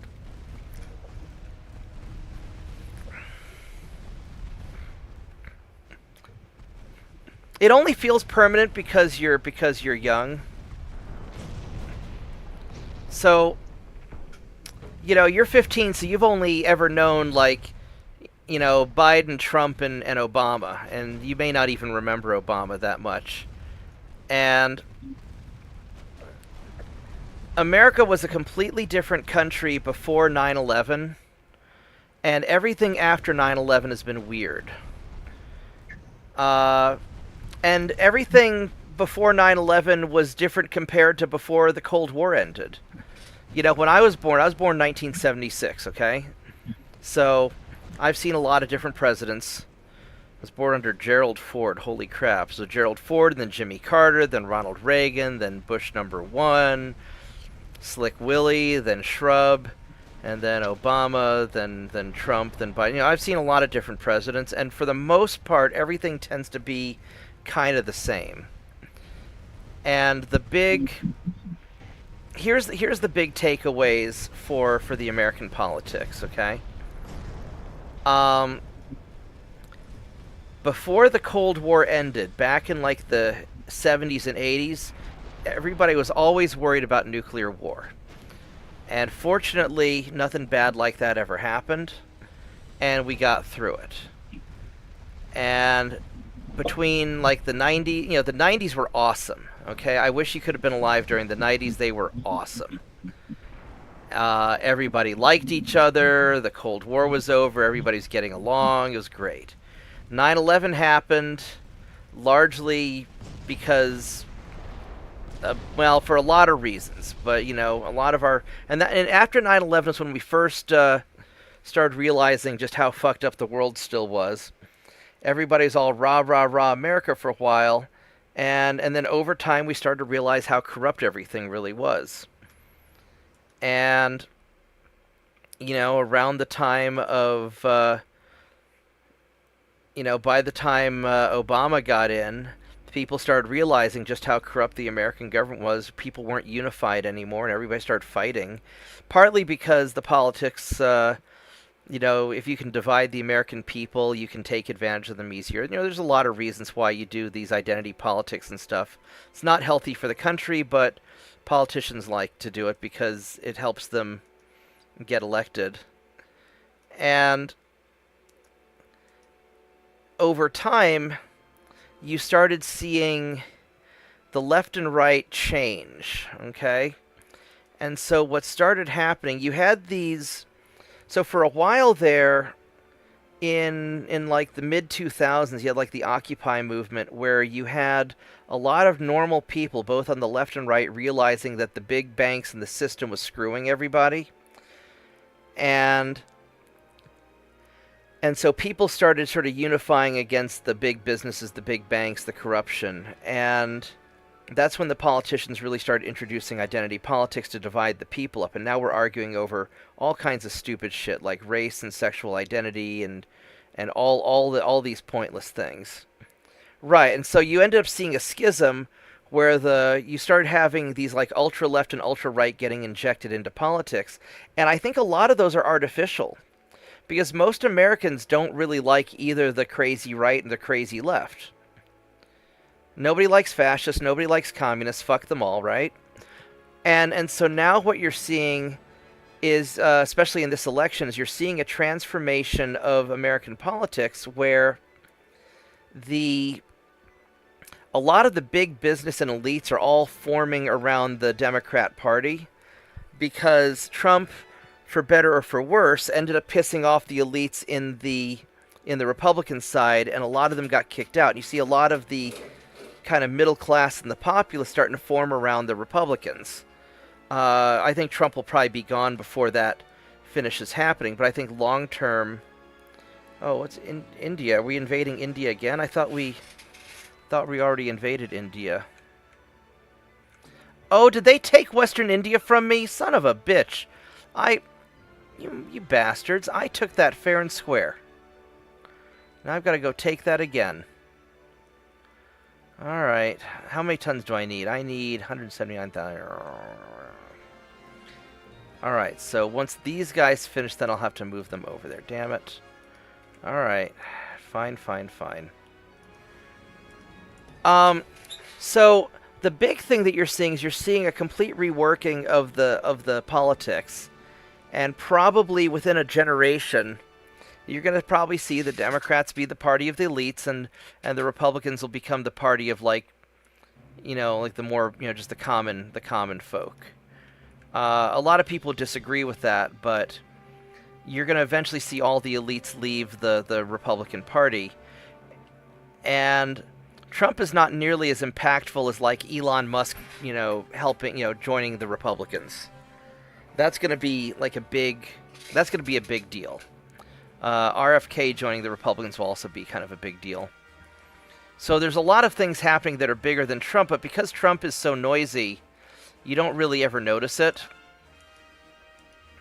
So there's a lot of political shifts going on in America that nobody's really paying attention to.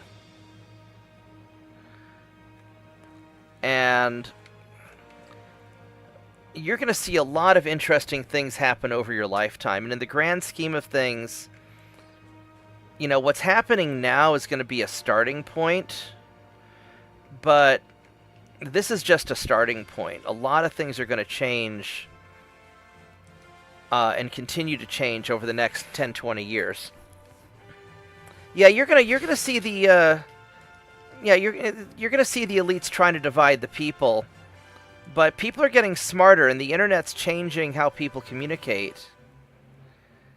And I don't know where you get your news from, but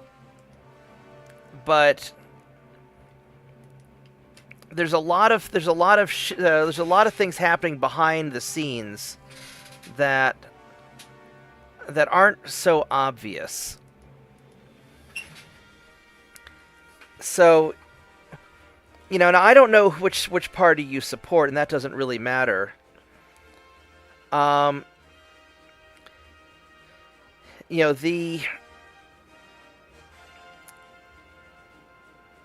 Democrats are going to have a lot of problems because they tend to overplay their hand. When they took power in 2020 and with all the COVID stuff, they really overreached and they pissed off a lot of the country. On the other hand, the Republicans, the religious conservatives in the Republican Party, they also overplayed their hand when Roe v. Wade got overturned, and they pissed off a lot of the country too. So both sides have a lot of sorting out that they've got to do.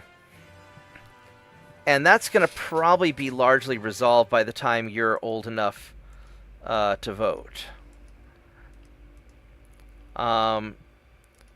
So what I would recommend is this. Learn a lot of stuff. Read books. Read history.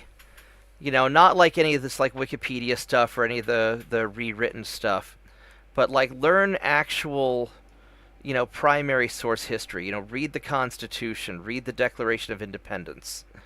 Read the Federalist Papers. Understand where things came from. I had a lot of benefit in that when I was growing up, I could actually talk to people who lived through World War I and World War II. And so, these monumentally huge events that shaped the world. And, there's interviews on YouTube where people who lived through these times were talking about. Hell, there's interviews of people who lived through the Civil War, where, in the 1960s or so, these people who were still, or 1950s, where these people were still alive. Yeah, go to historical sites. There's a lot of stuff to learn. Just learn stuff and become as independent and self-reliant as possible. Because the big mistake that everybody makes is that they rely on somebody else to save them. They rely on the government to save them. And that's never going to happen. You've got to rely on yourself.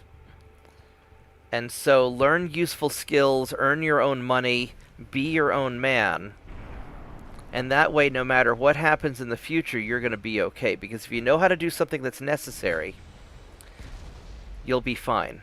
I'm going to tell you a story. When I was a kid, there was a gentleman who mentored me named Bill Landau, and he was a jeweler and watchmaker. And when I was in 8th grade, so about 14 years old, I was hanging out at his office, and he rolled up his sleeve and he showed me his tattoo, and he told me the story of how he survived Auschwitz. He actually escaped 3 times but was recaptured. And he told me how because he could fix machinery and fix watches, and he knew how to melt down dead people's gold teeth and make them into jewelry for the Nazis, nobody ever killed him. They kept him alive even when he was supposed to go to the gas chambers, okay? And he lived through shit that we can only imagine. And as a result, he told me that if you know how to do something that's necessary, then no matter how bad the world gets, you're going to be an essential person, and they're going to have to keep you alive. Or at least they're more likely to. Nothing that we're going through now is nearly as bad as what he went through. There's a gentleman named Hans Reinisch who was a friend of my father's when I was growing up in New York, and his family owned factories in Germany. He was a Jewish man. And when Hitler took over, his family fled. They ended up losing their fortune. But fortunately they had some gold and they had some cash, and so they were able to bribe their way out of Germany. Nothing that we're facing now will be that bad. And so one of the nice things about meeting people who lived through history is that you can put things in perspective. When I was a kid in the 80s, I was listening to Ronald Reagan on TV talking about nuclear war in the Soviet Union and all that stuff, and I was fucking terrified, okay? So this isn't going to be that bad. Now, that's not to say it can't get bad. I mean, crazy people do crazy things, and that's when shit goes sideways. But one thing to consider is that America is the most heavily armed civilization in the history of civilization. Okay, the armed American population outnumbers every military in the world by a factor of 10. And most Americans are staying out of this, okay? And if shit gets too crazy, the armed Americans are going to put a stop to it. Not necessarily on a national scale, but they're going to protect their neighborhoods. So, right now as a child, you have to focus on your family and focus on becoming the most awesome person that you can be. You know, learn skills, become a necessary person to your community. You know, work out, get strong, eat healthy, don't eat a bunch of crap, and just because you've got your whole life ahead of you, and you need to become as powerful as of a person as possible, and be skeptical of everything, because the world is full of lies and manipulation. So you want to become as awesome of a person as you can be, and as self-reliant as possible. And that way, you're not going to be as scared.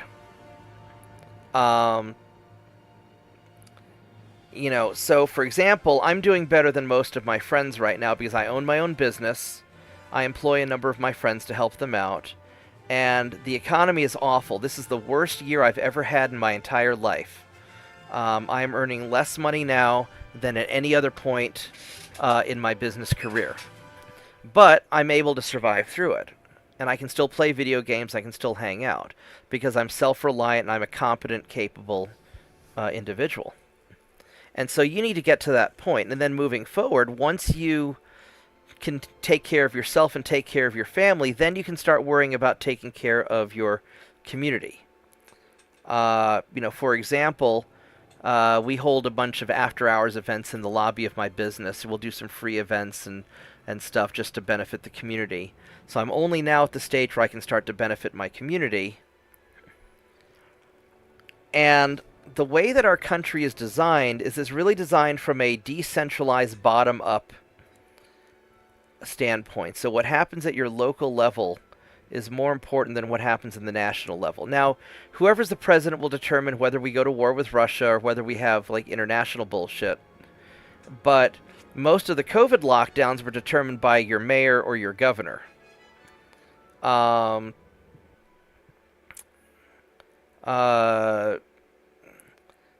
I don't remember who the governor of Michigan is. Is that the Gretchen, whatever the hell her name is? Anyway, but the point is that your local stuff is more important than the national, as far as what affects your daily life. But what you do as a person, your capabilities and your decisions are more determinative than anything else in the world. Now, life can suck, and there might be a lot of other things going on, but just remember, you know, in the 1800s, you had slaves who were born into slavery, and they would escape and still make reasonable lives for themselves in, you know, up in the north, and their personal actions were more determinative than anything else that they could have done.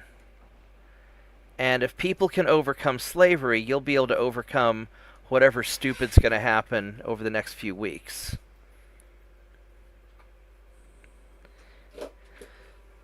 So, also the other thing is that you need to accomplish things. Doesn't matter what they are. Set goals and accomplish them. Start small, work your way up. And the reason is that the more you accomplish, the more confidence you're going to have in your own ability. And that's going to allow you to endure more difficult situations. You know, for example, I've done a lot of backpacking. When I was your age, I used to go to Philmont all the time with the Boy Scouts. I had a bear piss on my tent once. I got chased by a bear at Philmont once. Nothing is scarier than getting chased by a bear. Okay? Well, maybe getting chased by a bull is pretty scary, too. You know, I've almost been hit by lightning. There's not a lot that's more scary than... Actually, almost getting hit by lightning wasn't that scary because it happened so fast. I didn't really know what the hell happened. But getting chased by a bear is pretty fucking scary. You know, some lunatic running around in the street yelling some political slogans, not nearly as scary as getting chased by a bear. So, you know, just become a competent individual. And I've got a bunch of videos on my YouTube channel. There's a playlist called Don't Be Someone Else's Bitch. And it's got a lot of just sort of general advice and lessons I've learned over the years. Because I've always been the troublemaker. You know, I've always done my own thing, and I don't really yield to other people that much. And if you want to live an independent life, you can do that, but you got to pay the price, and the price is you've got to be self-reliant. You got to put in the effort. So, in the grand scheme of things, tomorrow's not going to be so bad. Now, depending on what happens, you know, depending on what happens, then you'll have to make some adjustments in your life, and you'll find ways to get around whatever bullshit happens. You know, people are very adaptable. And if you're smart, and if you're adaptable, and if you're competent and capable, if you know how to do useful things, you're going to be able to figure stuff out. So, another piece of advice, my dad would always tell me, don't worry about things you can't control. You know, there's a lot of stuff in life that you just can't control. There's nothing you can do about it.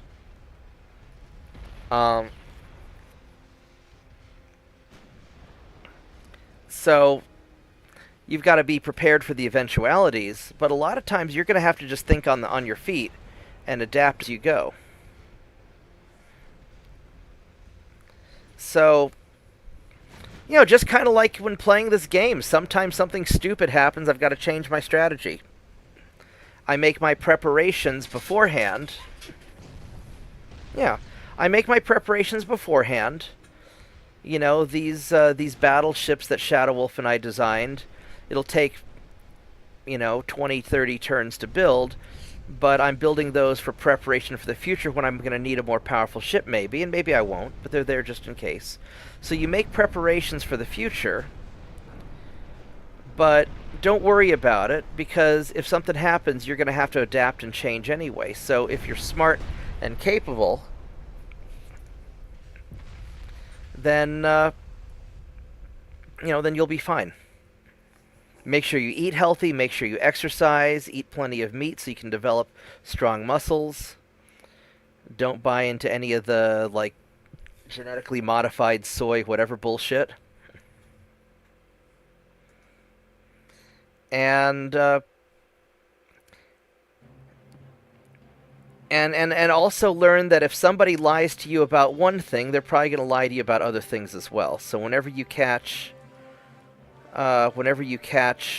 people or various news establishments or whatever lying to you, then you can generally take it that they're probably lying about other stuff as well. Oh, we got alright, we got a bunch of stuff. Let's go move these ships. Like, I wasn't planning on India retaking Western India, but they did. And so we're just going to go take it back. 100% chance to succeed. Fantastical. And so you just have to have a flexible mind and just adapt to things. Yeah, and people's decisions are their own decisions. You can't control what other people do. But you can control how you react to it.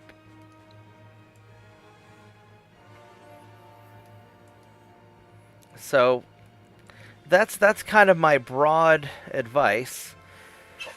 And then if you have specific questions, I'd be happy to talk to you about that. Oh, look, Mark V 11-inch guns. That's awesome. For what it's worth, I've traveled the world. I've done all kinds of crazy-ass things that most people probably wouldn't believe. But I've got pictures to prove it. I don't want to fight that. I mean, I could, but I don't think that's a good idea. This I do want to fight, though. So, the other thing is you've got to think about who you want to be in the future and then take the necessary steps to become that person. For example, I've always wanted to travel the world and build cool things, and so I've built a life around making sure that I can afford to travel the world and build cool things. And I've had to make a lot of sacrifices because of that, because nothing's free. Milton Friedman would always say there's no such thing as a free lunch. So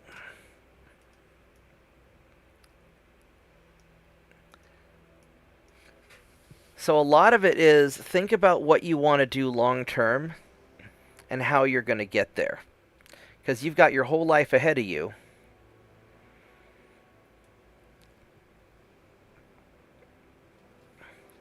And you can't live your life in fear. Because fear is how people manipulate you. Look at all the manipulation that happened during COVID because people were scared. Sure, COVID was bad, but they used the fear of COVID to transfer trillions of dollars from normal people to the mega wealthy. They basically robbed people blind during COVID, taking advantage of that fear. Shutting down small businesses and whatnot. Or look at the fear around, well, you wouldn't remember the fear around 9/11, but they had this fear of all the Muslims blowing people up around 9/11, and there's some legitimate, concerns, right? The terrorists happen to be Muslim. And so they use that to start wars and take away people's freedoms with the Patriot Act and do a bunch of underhanded stuff that gave the elites more power. So you can't be scared because that's when you make bad decisions. Although fear is also the most powerful emotion that people have. And that's why politicians use fear quite a bit.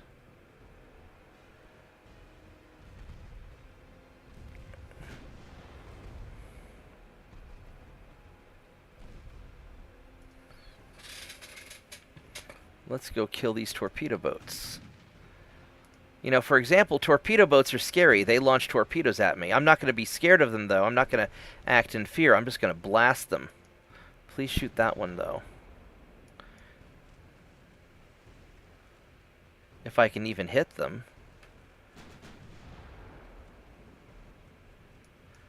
Well, this is scary. I can't hit the guy.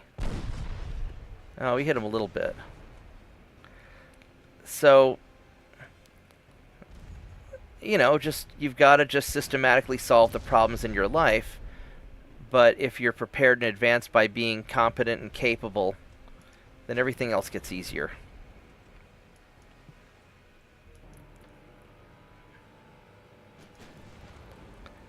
And so a lot of times you spend most of your life focusing on developing the tools for success for the future. And then that makes life easier long term.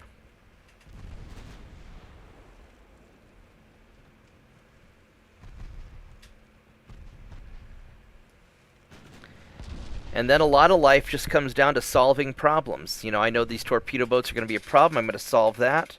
Next problem is this destroyer.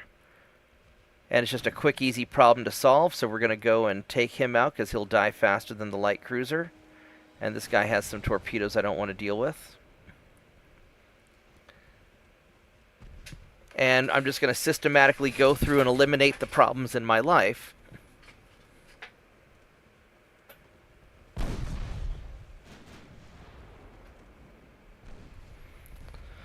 Well, here's the thing.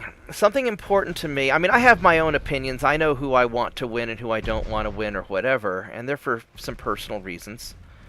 But the thing is that you have to make up your own mind. You have to live your life the way you want to live your life. It's not my place to tell you what to think. You know, that's what all these propagandists do. I can teach you how to think. And you know, if you take a logical look at your life and your goals and what you want, it's going to become pretty apparent what you believe and where your positions are, right? You've got to make up your mind yourself. You know, I'm happy to answer specific questions about my experiences and what I've gone through. But you know, you've got to decide a lot of things for yourself, because ultimately this is your life, not mine. I'm already living my life. I don't want to live yours. That's your problem.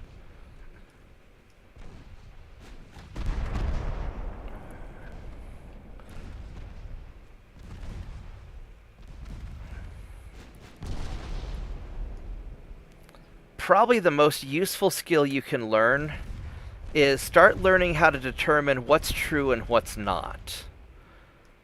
That'll serve you well also. You know, understand how science works, understand mathematics, understand economics, understand history, understand psychology. Get kind of a basic grasp on what makes the world work, what makes people work, and look at who benefits from different situations, and figure out what's obviously bullshit and what's legit. And because just not getting conned by people will save you a lot of headache as well. Let's see, it's 11 o'clock. I'm going to get up and run to the bathroom real quick, and I'll be right back. So if you have any other questions, feel free to ask, and I'll be happy to answer them. And if I say anything that you think is bullshit, call me out on it. I'll be happy to explain where I'm getting my thoughts from. Anyway, I'll be right back.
Alright, I'm back. Two other pieces of advice. The first advice is always tell your parents how much you love them, because someday they'll be gone and it'll be too late.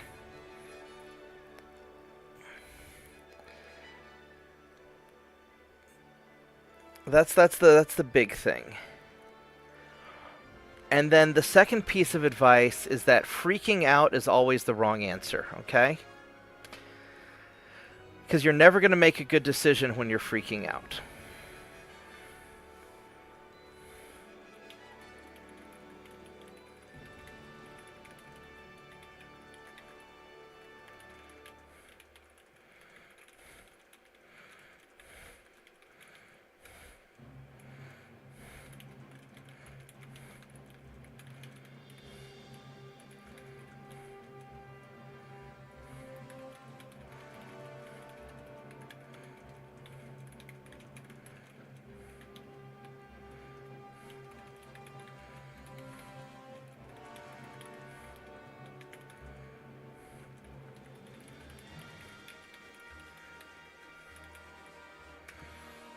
There we go. Those are my two big pieces of advice.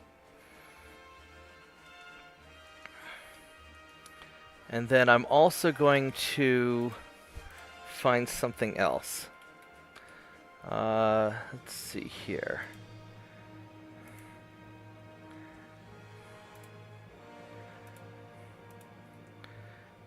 There you go. And then go read that. That's your third piece of advice.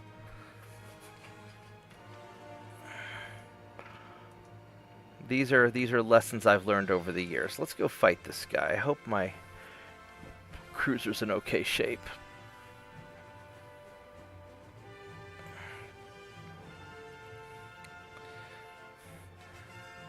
I always have a good night. Well, most of the time. That's why I'm playing video games, because it's fun and relaxing. And all of the world's problems will still be here tomorrow.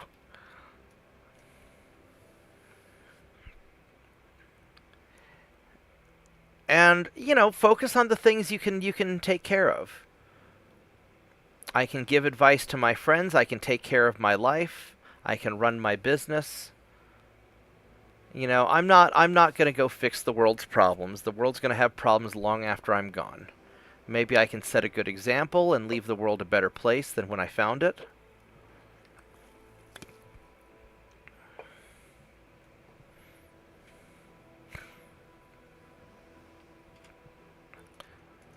But, you know, if I can help some people improve their life, then maybe I'm doing pretty good. Yeah, and to be honest, most of what I want right now is I just want to run my business in peace. I want to make some money. I want to get my girlfriend out, you know, get my girlfriend over here, because she lives far away and that makes me sad. I want to blow up that transport. You know, just focus on things that you can accomplish and just take it one step at a time. And over time, you're going to find that you can achieve bigger and bigger things.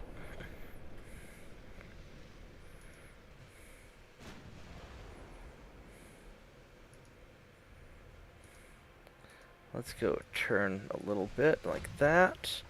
And let's fire the secondary guns at Mr. Torpedo Boat. Hello, Torpedo Boat.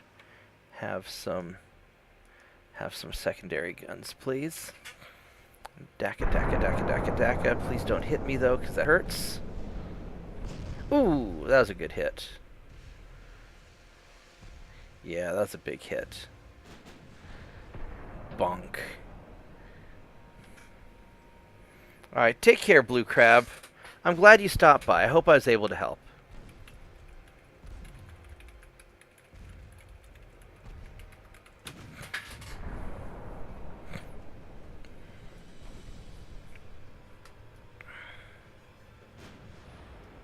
And maybe I ought to make a video about people freaking out over the election. Maybe I'll do a live stream about that.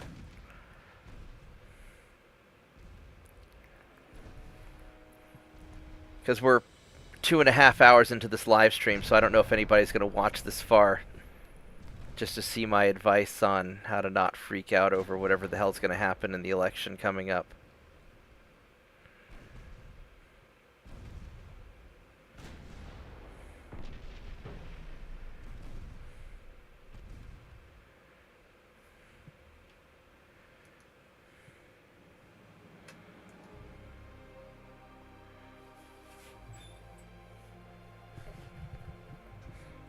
Alright. So, we already allocated the people. Got the big guns coming along nicely.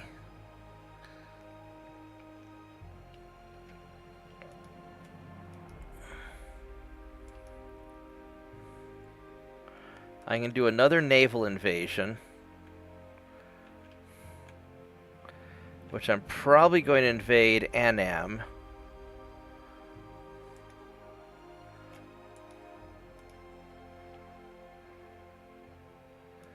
Because I think I can double dip.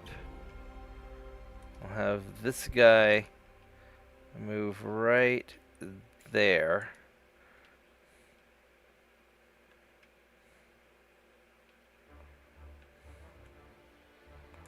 Are you hurt? No, you're fine. That's a cruiser, so let's get you guys there.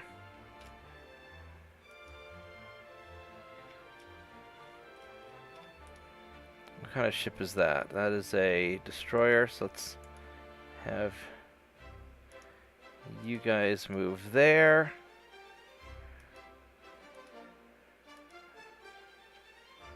And let's have you guys move there to intercept them.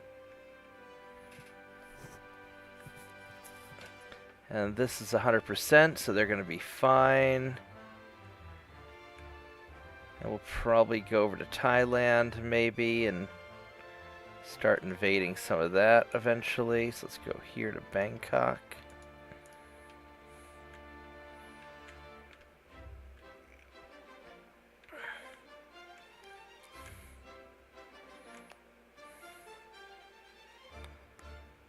So that's slowly coming in.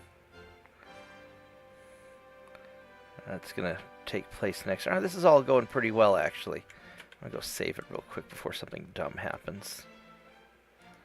There we go.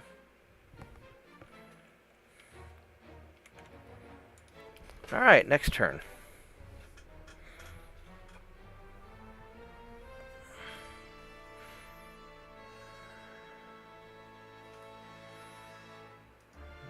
Okay. Yes, let's... Nope. Italy's giving me more money. They don't want to fight.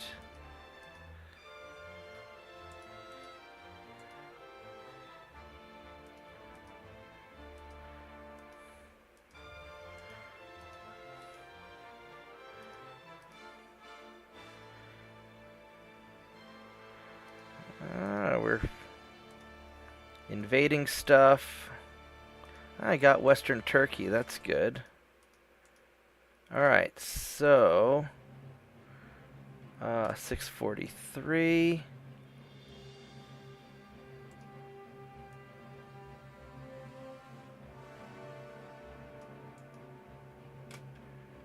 Okay. So let's keep poking the... How much money do they have? These guys still have plenty of money, so I guess we just have to keep antagonizing them till they run out of money.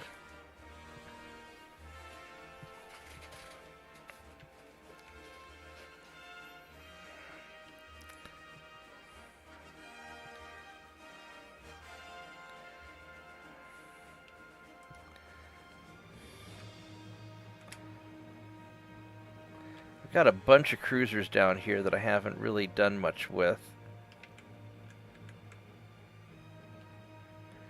That's 100%. That's 100%.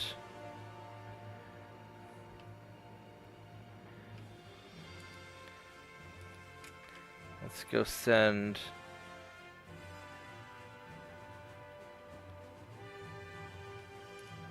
Actually, I'm just going to leave these alone. We're at 179, so that's all right. I do need to send some more cruisers out towards Italy just in case.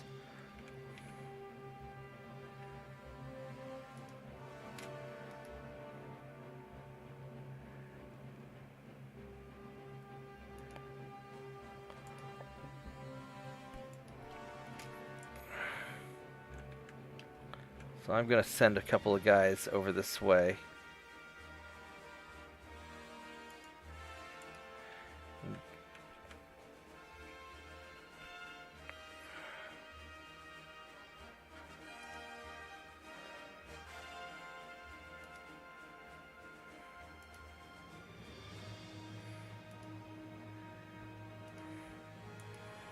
Okay, we'll do that. Don't want that.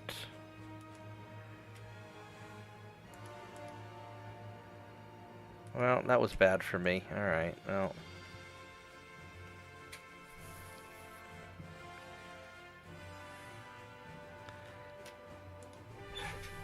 And maybe I ought to make some destroyers that are pretty badass. Just to deal with this kind of stuff.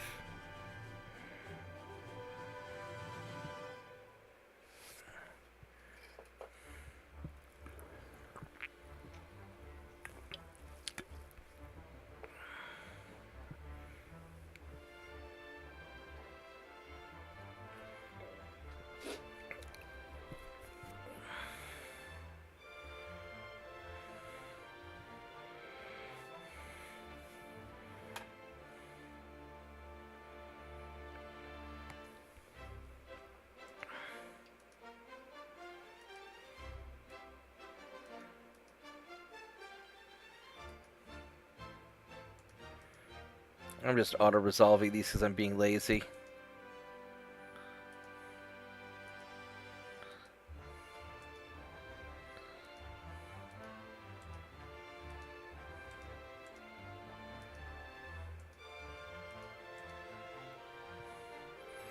Let's see here.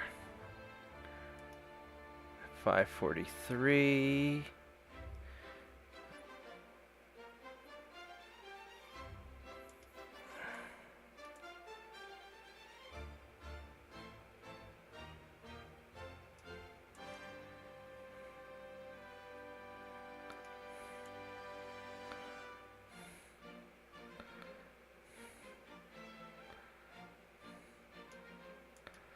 There we go. I wonder if I ought to just be refitting these also.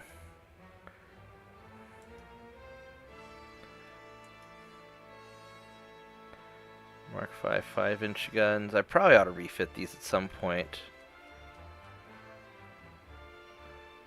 Forced circulation boiler.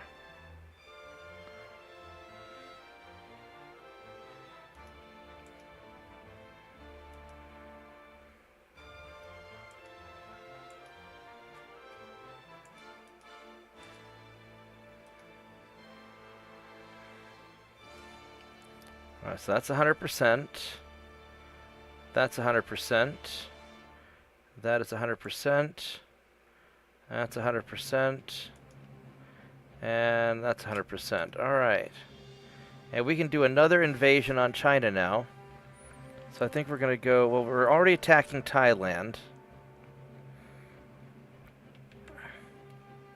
And we're attacking southern China.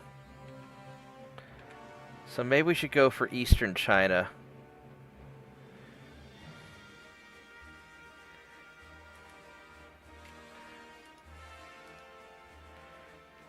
Eastern China 292. Sure, let's do that.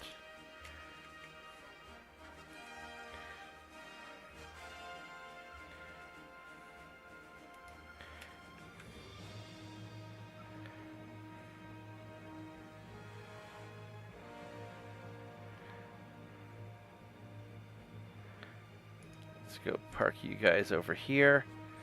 We'll just sort of see how that goes.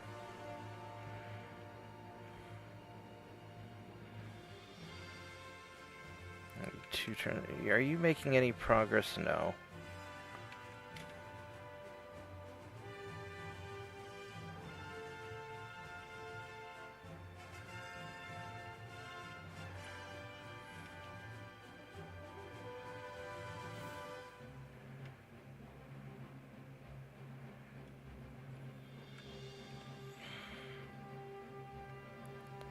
Now, some of these guys are kind of beat up.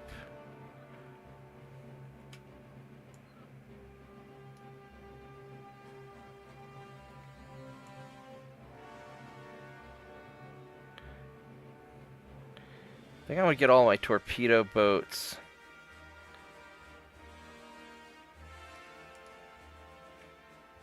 Well,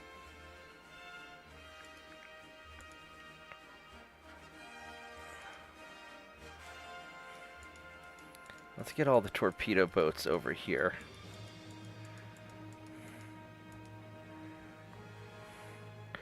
And then any of these guys that are kind of hurt.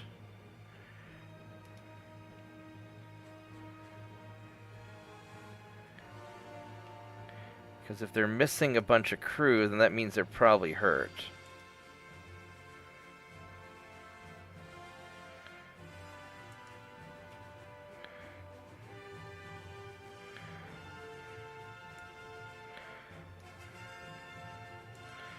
Let's go send those guys back to repair. There we go.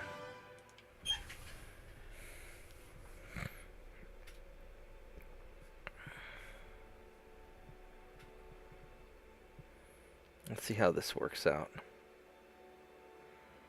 Son of a bitch, we got peace between me and the Soviets. Alright, well...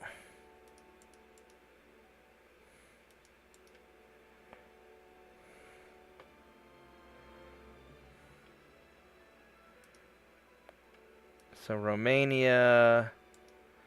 I'll just do these things.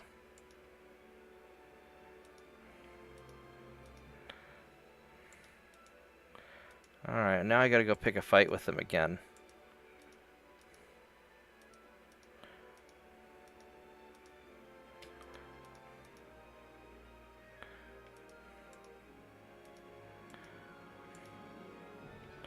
Egypt, yes, please attack Egypt.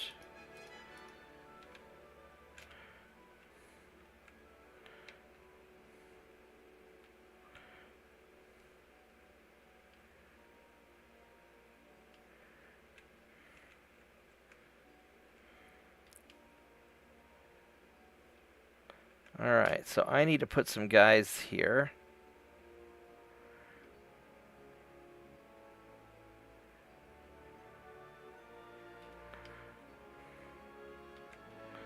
How many tons do I need? I need a lot of tons. Alright, so let's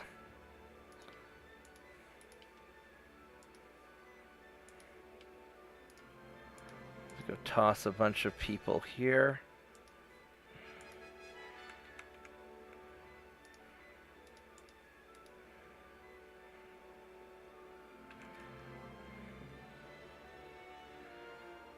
Let's try that.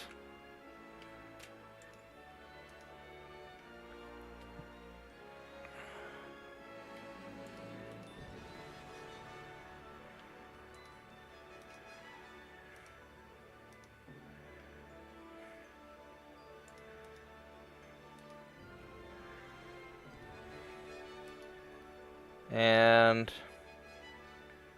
let's go piss off the Soviets some more. There we go.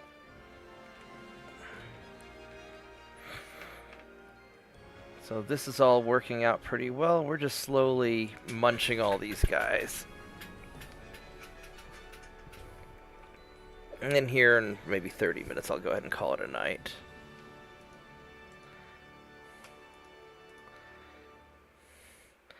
We're going to do this one manually. That's a lot of ships. Can we break the Egyptian fleet?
This sure taking a long time to load. That must be a lot of ships.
They have an awful lot of ships. Alright, so we're going to form just a big battle line. Now we're only going 20. Now why are we so slow? Who are the slow people?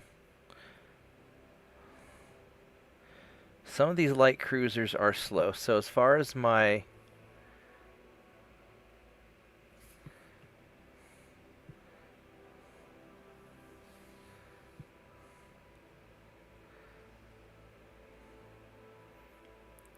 So some of my battleships are a little bit on the slow side. I mean, 24 knots is okay.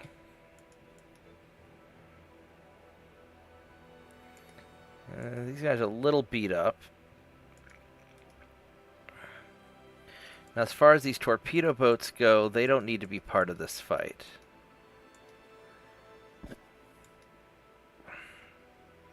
They're not really going to do any good. So you guys go ahead and retreat.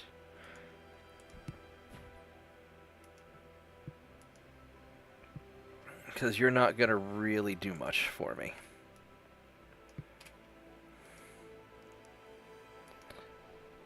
I really wish this guy wasn't so beat up.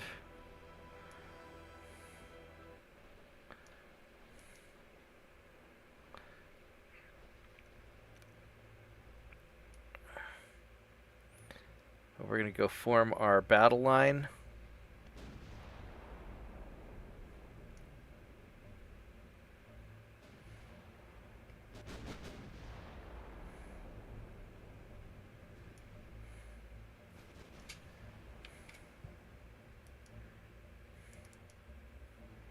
Which way are these guys going? They are coming towards us.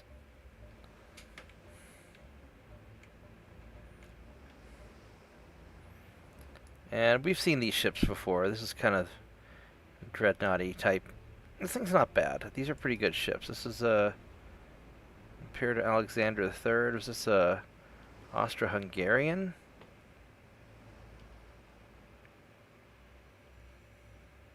Alright, we can take this. I'm a little worried about these ships up front being beat up, but not a whole lot I can do about that. Let's have you guys be on save for now.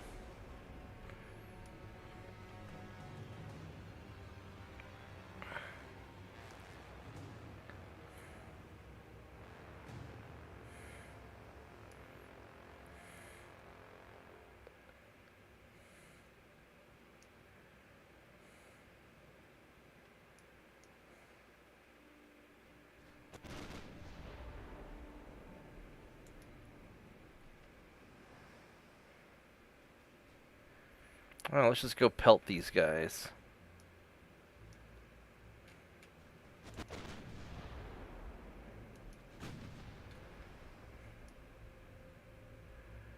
There's a long battle line of ships. Probably too long.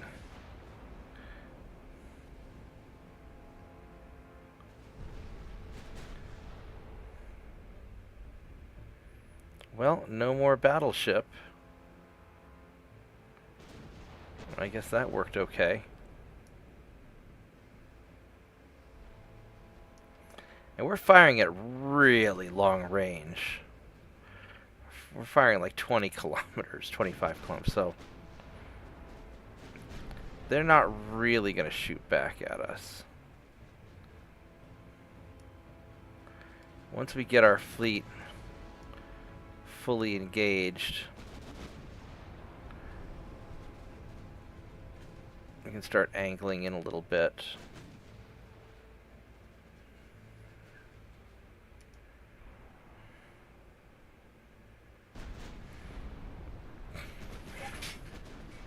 There we go.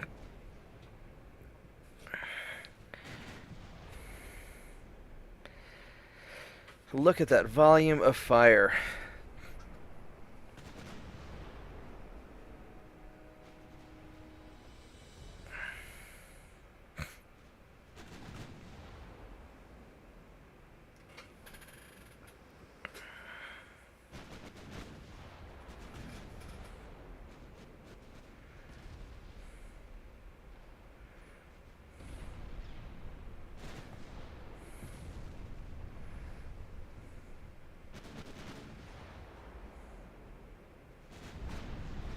Nice.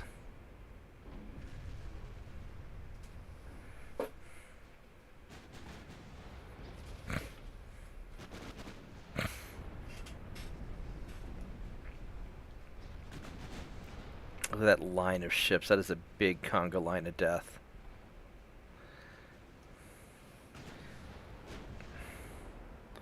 Now we're still quite a ways out. They're not even returning fire on us. It'd probably be a good idea for me to angle in just a little bit more and get a little closer.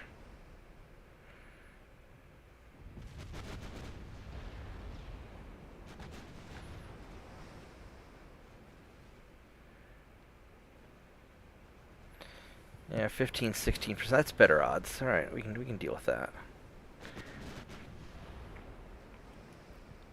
So I don't want to be so close that they can swarm me and hit the tail end of my battle line. But I don't want to have bad to hits either.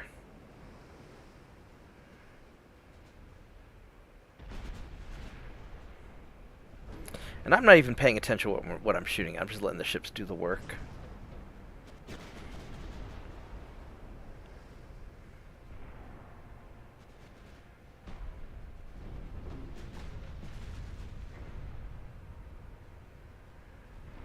There we go. No more battleship.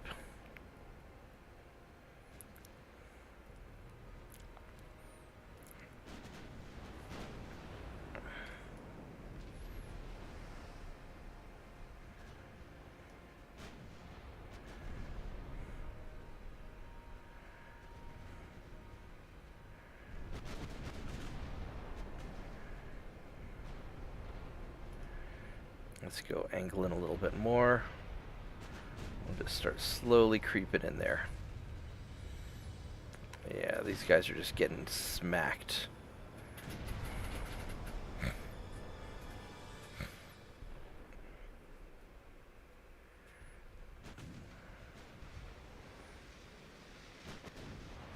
Now they're starting to return fire, so maybe I'm a little bit too close. They're not going to have good hits on me, though. They're going to have like 1%, if that.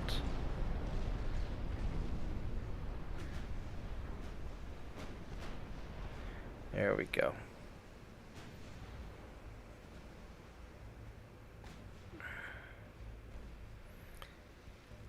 These are Russian ships. That's what they are. That's where I recognize them from.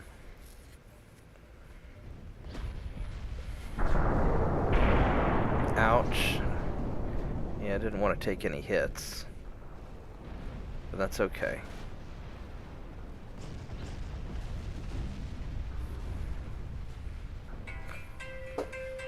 Oh, I gotta take this. I'll be right back.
Alright, I'm back. Sorry about that. I had to take care of...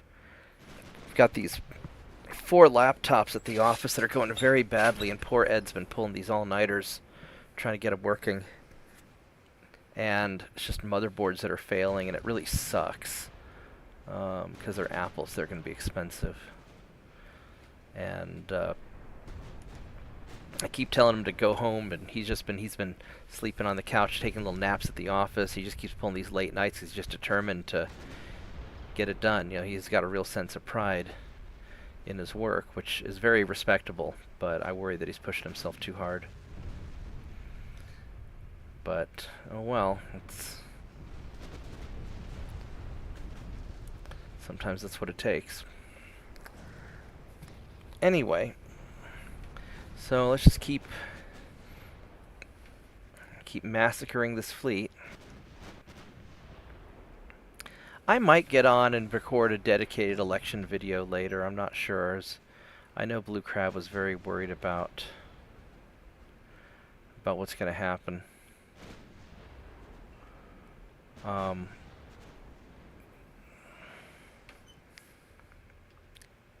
And you know, and there's legitimate concern for people to be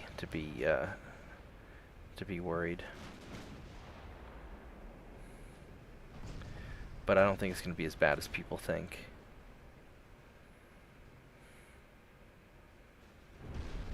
Ooh, well, that sucked to be that torpedo boat. We're just going to start slowly circling and closing in as we're taking out the bigger ships.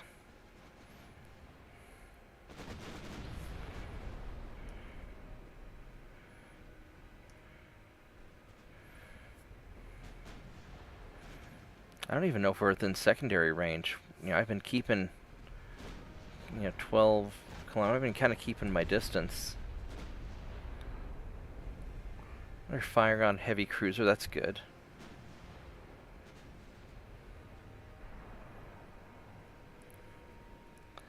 Second volley should really get him, hopefully. There we go.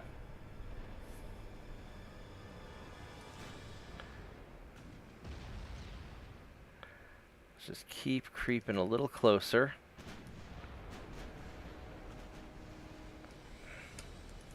Are you guys even firing? Not really. I need to get these guys in. Some of them are shooting.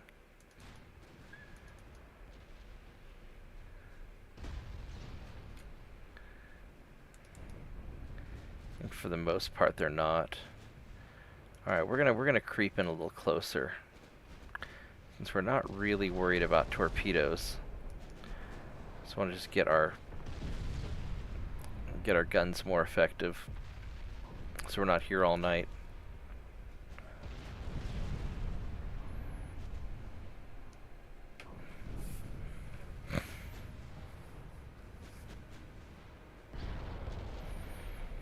These poor light cruisers, they don't know what's hitting them.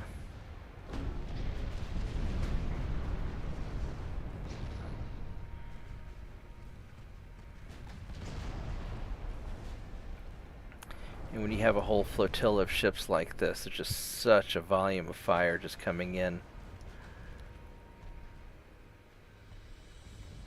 Yeah, they're gonna get wrecked.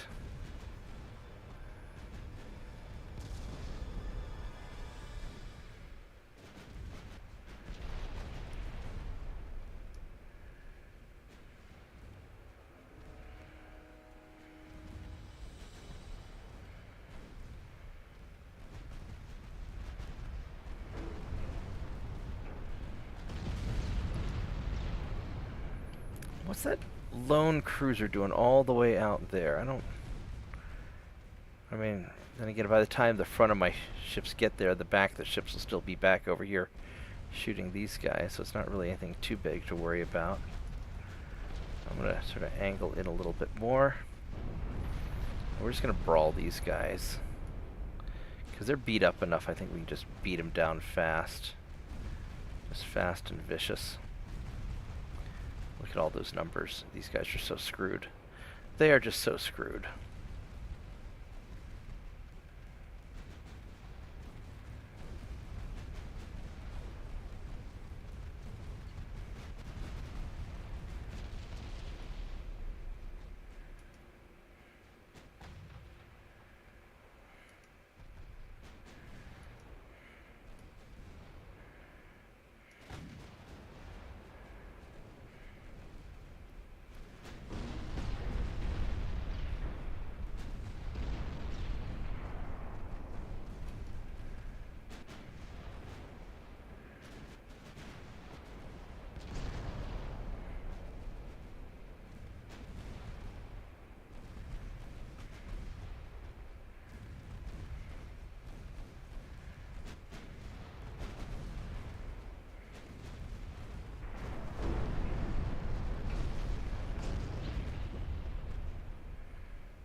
let's go wreck this poor cruiser. He doesn't have any idea what's about to happen to him.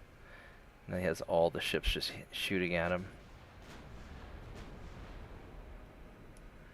And then we'll turn back around and get these guys afterwards.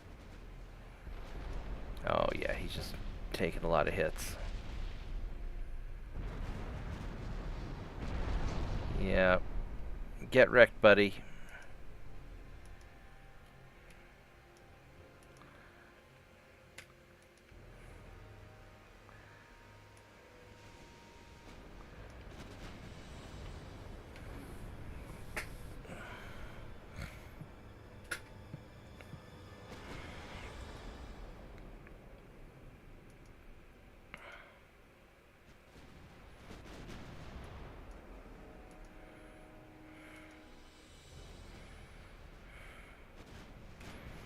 I don't know how fast these guys are going. 23. They're not going very fast.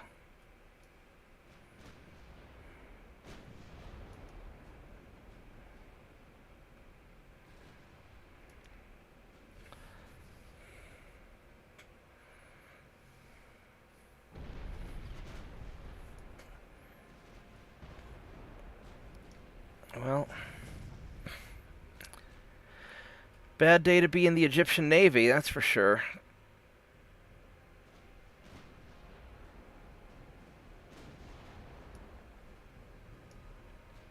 I have to get this guy in a little bit also.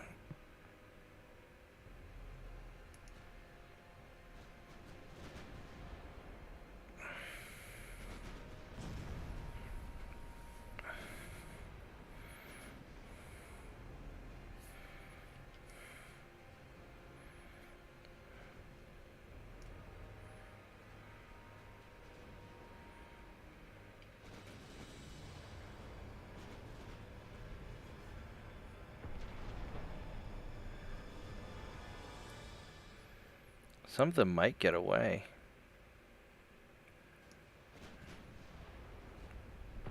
Ooh, well, he's not.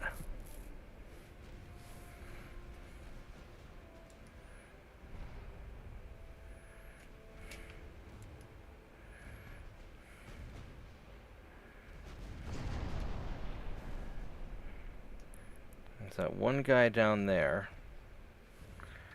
So, you know what we're going to do? Let's take...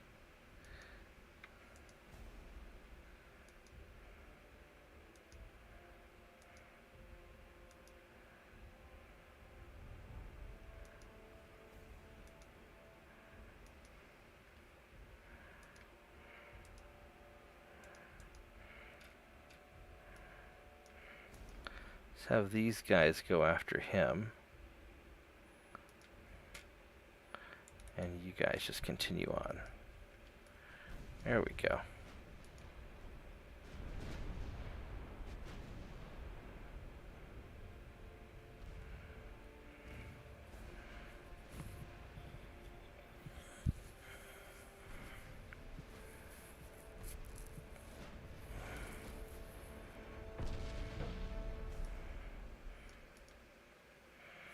All right, well that worked out pretty nicely, didn't it? Sank 56 ships, holy crap.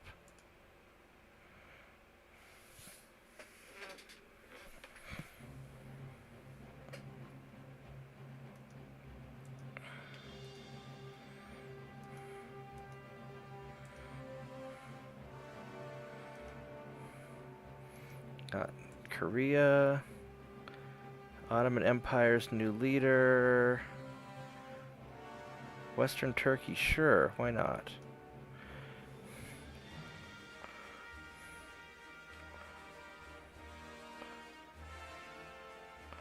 Guess I need to get some more guys in here.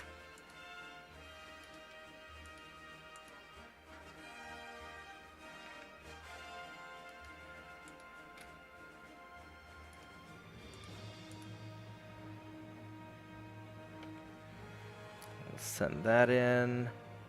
You guys are 100%. That's going to be nice. That's going nicely.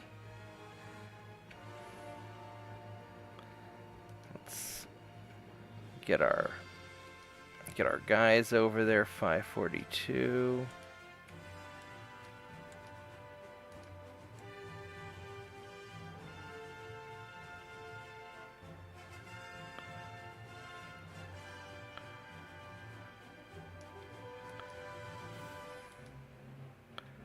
Alright.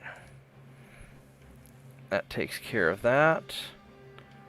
That's all sorted out. What are we doing on small guns? Mark 5 5-inch guns, which I don't really need yet for what I'm doing. Or I could upgrade those. As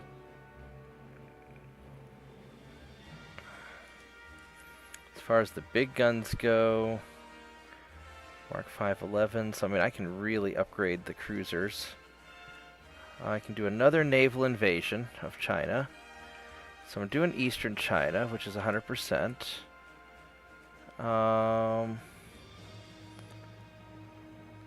Longdong Peninsula, that's doing... I've got 252,000 there, so I could do Northeast China. What do we have for Northeast China? 282, it's a little more than I've got. But I could send a bunch of guys from Singapore up to help.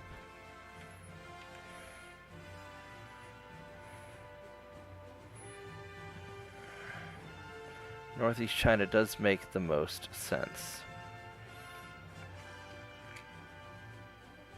Alright, let's go Northeast China.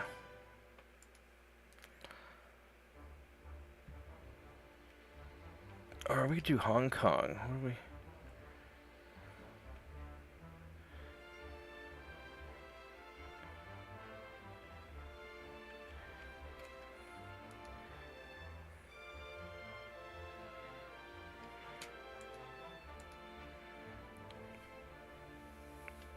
Okinawa Islands.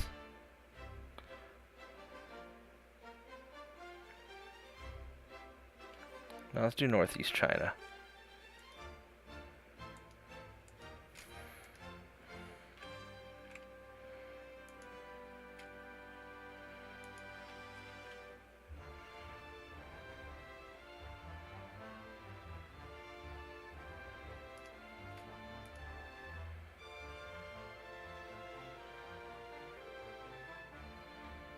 I'll do that.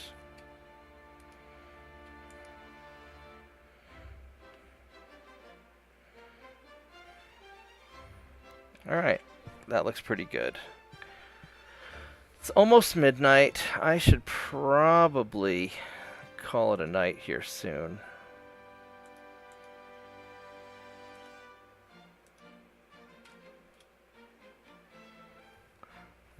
So I think I am going to save the game and I can probably do one more turn. Screw it, we'll do one more turn.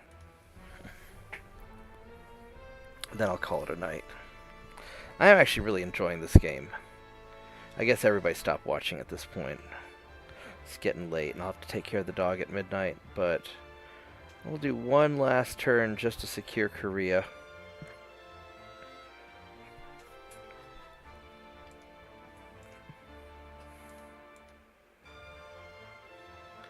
Oh, that's going to be a lot of stuff there. Alright, let's go do this.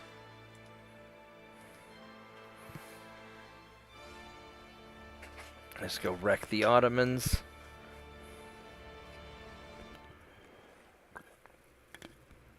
Yeah, nobody really wants to go to war with me at this point. Once I finish China off, then I'll send my ships over to Europe and grab all that.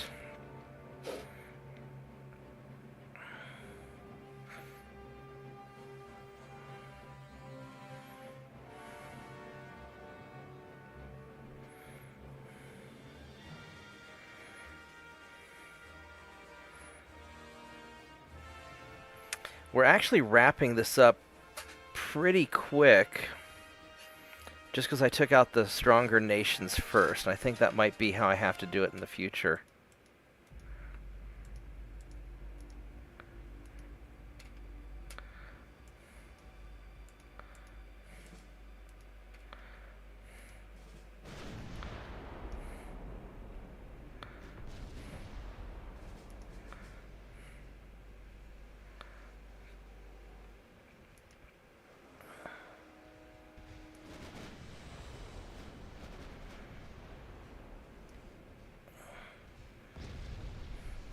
I do not want you shooting at destroyers, please. Please fire on battleships.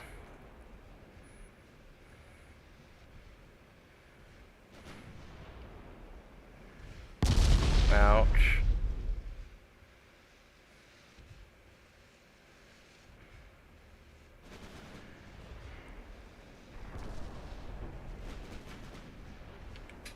Now we can fire secondary guns at destroyers, and that's okay.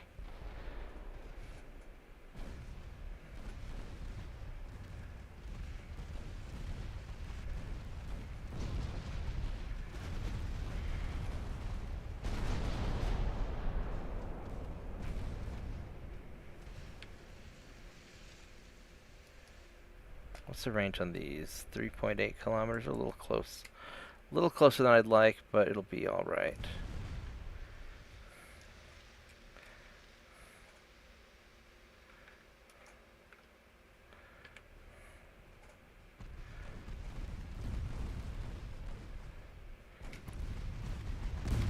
Yeah, I don't know why these guns are in the middle. That's a really dumb spot for the guns. I'll have to fix that.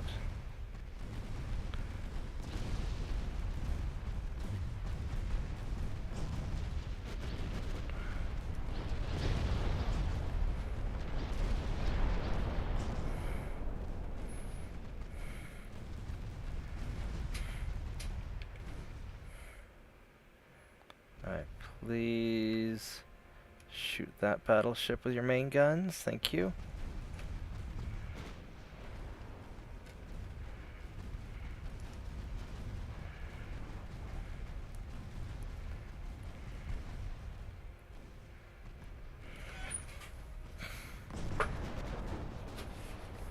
I mean, 16,000 tons seems to be a good solid weight for a cruiser.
Yes, he's done.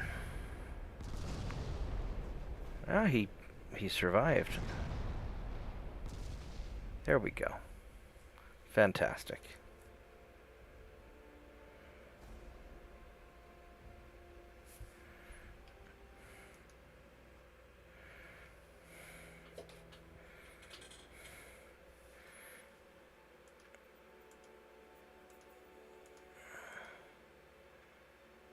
Alright, we got Thailand. Nice.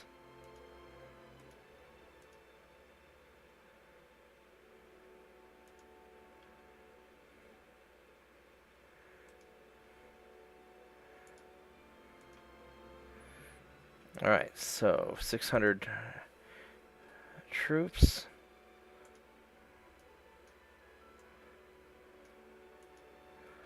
Alright, so how are we doing over here? We are doing just peachy. We need more people there, but that's alright because I've got all of you guys that can... You can come over and...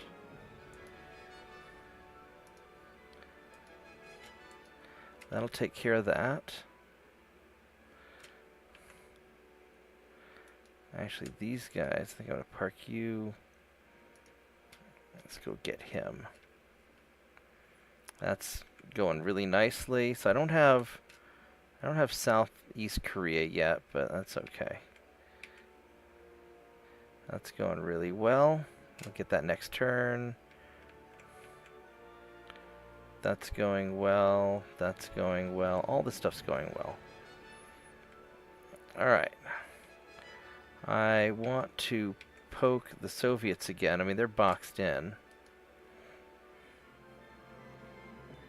Italy's already maximum pissed, so let's go poke the Soviets. I'll go finish taking them out. And we'll deal with all the rest of the stuff later.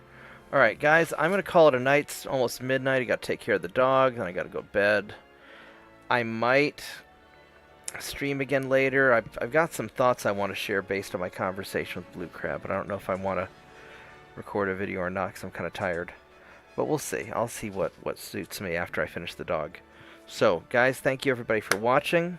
Remember, as bad as you think it is, you'll be fine. Just stay focused on what you have to accomplish, and always remember that your decisions and your ability is the most important factor in achieving success in life. So, I love you all, and I will see everybody probably tomorrow. Thank you, and goodbye.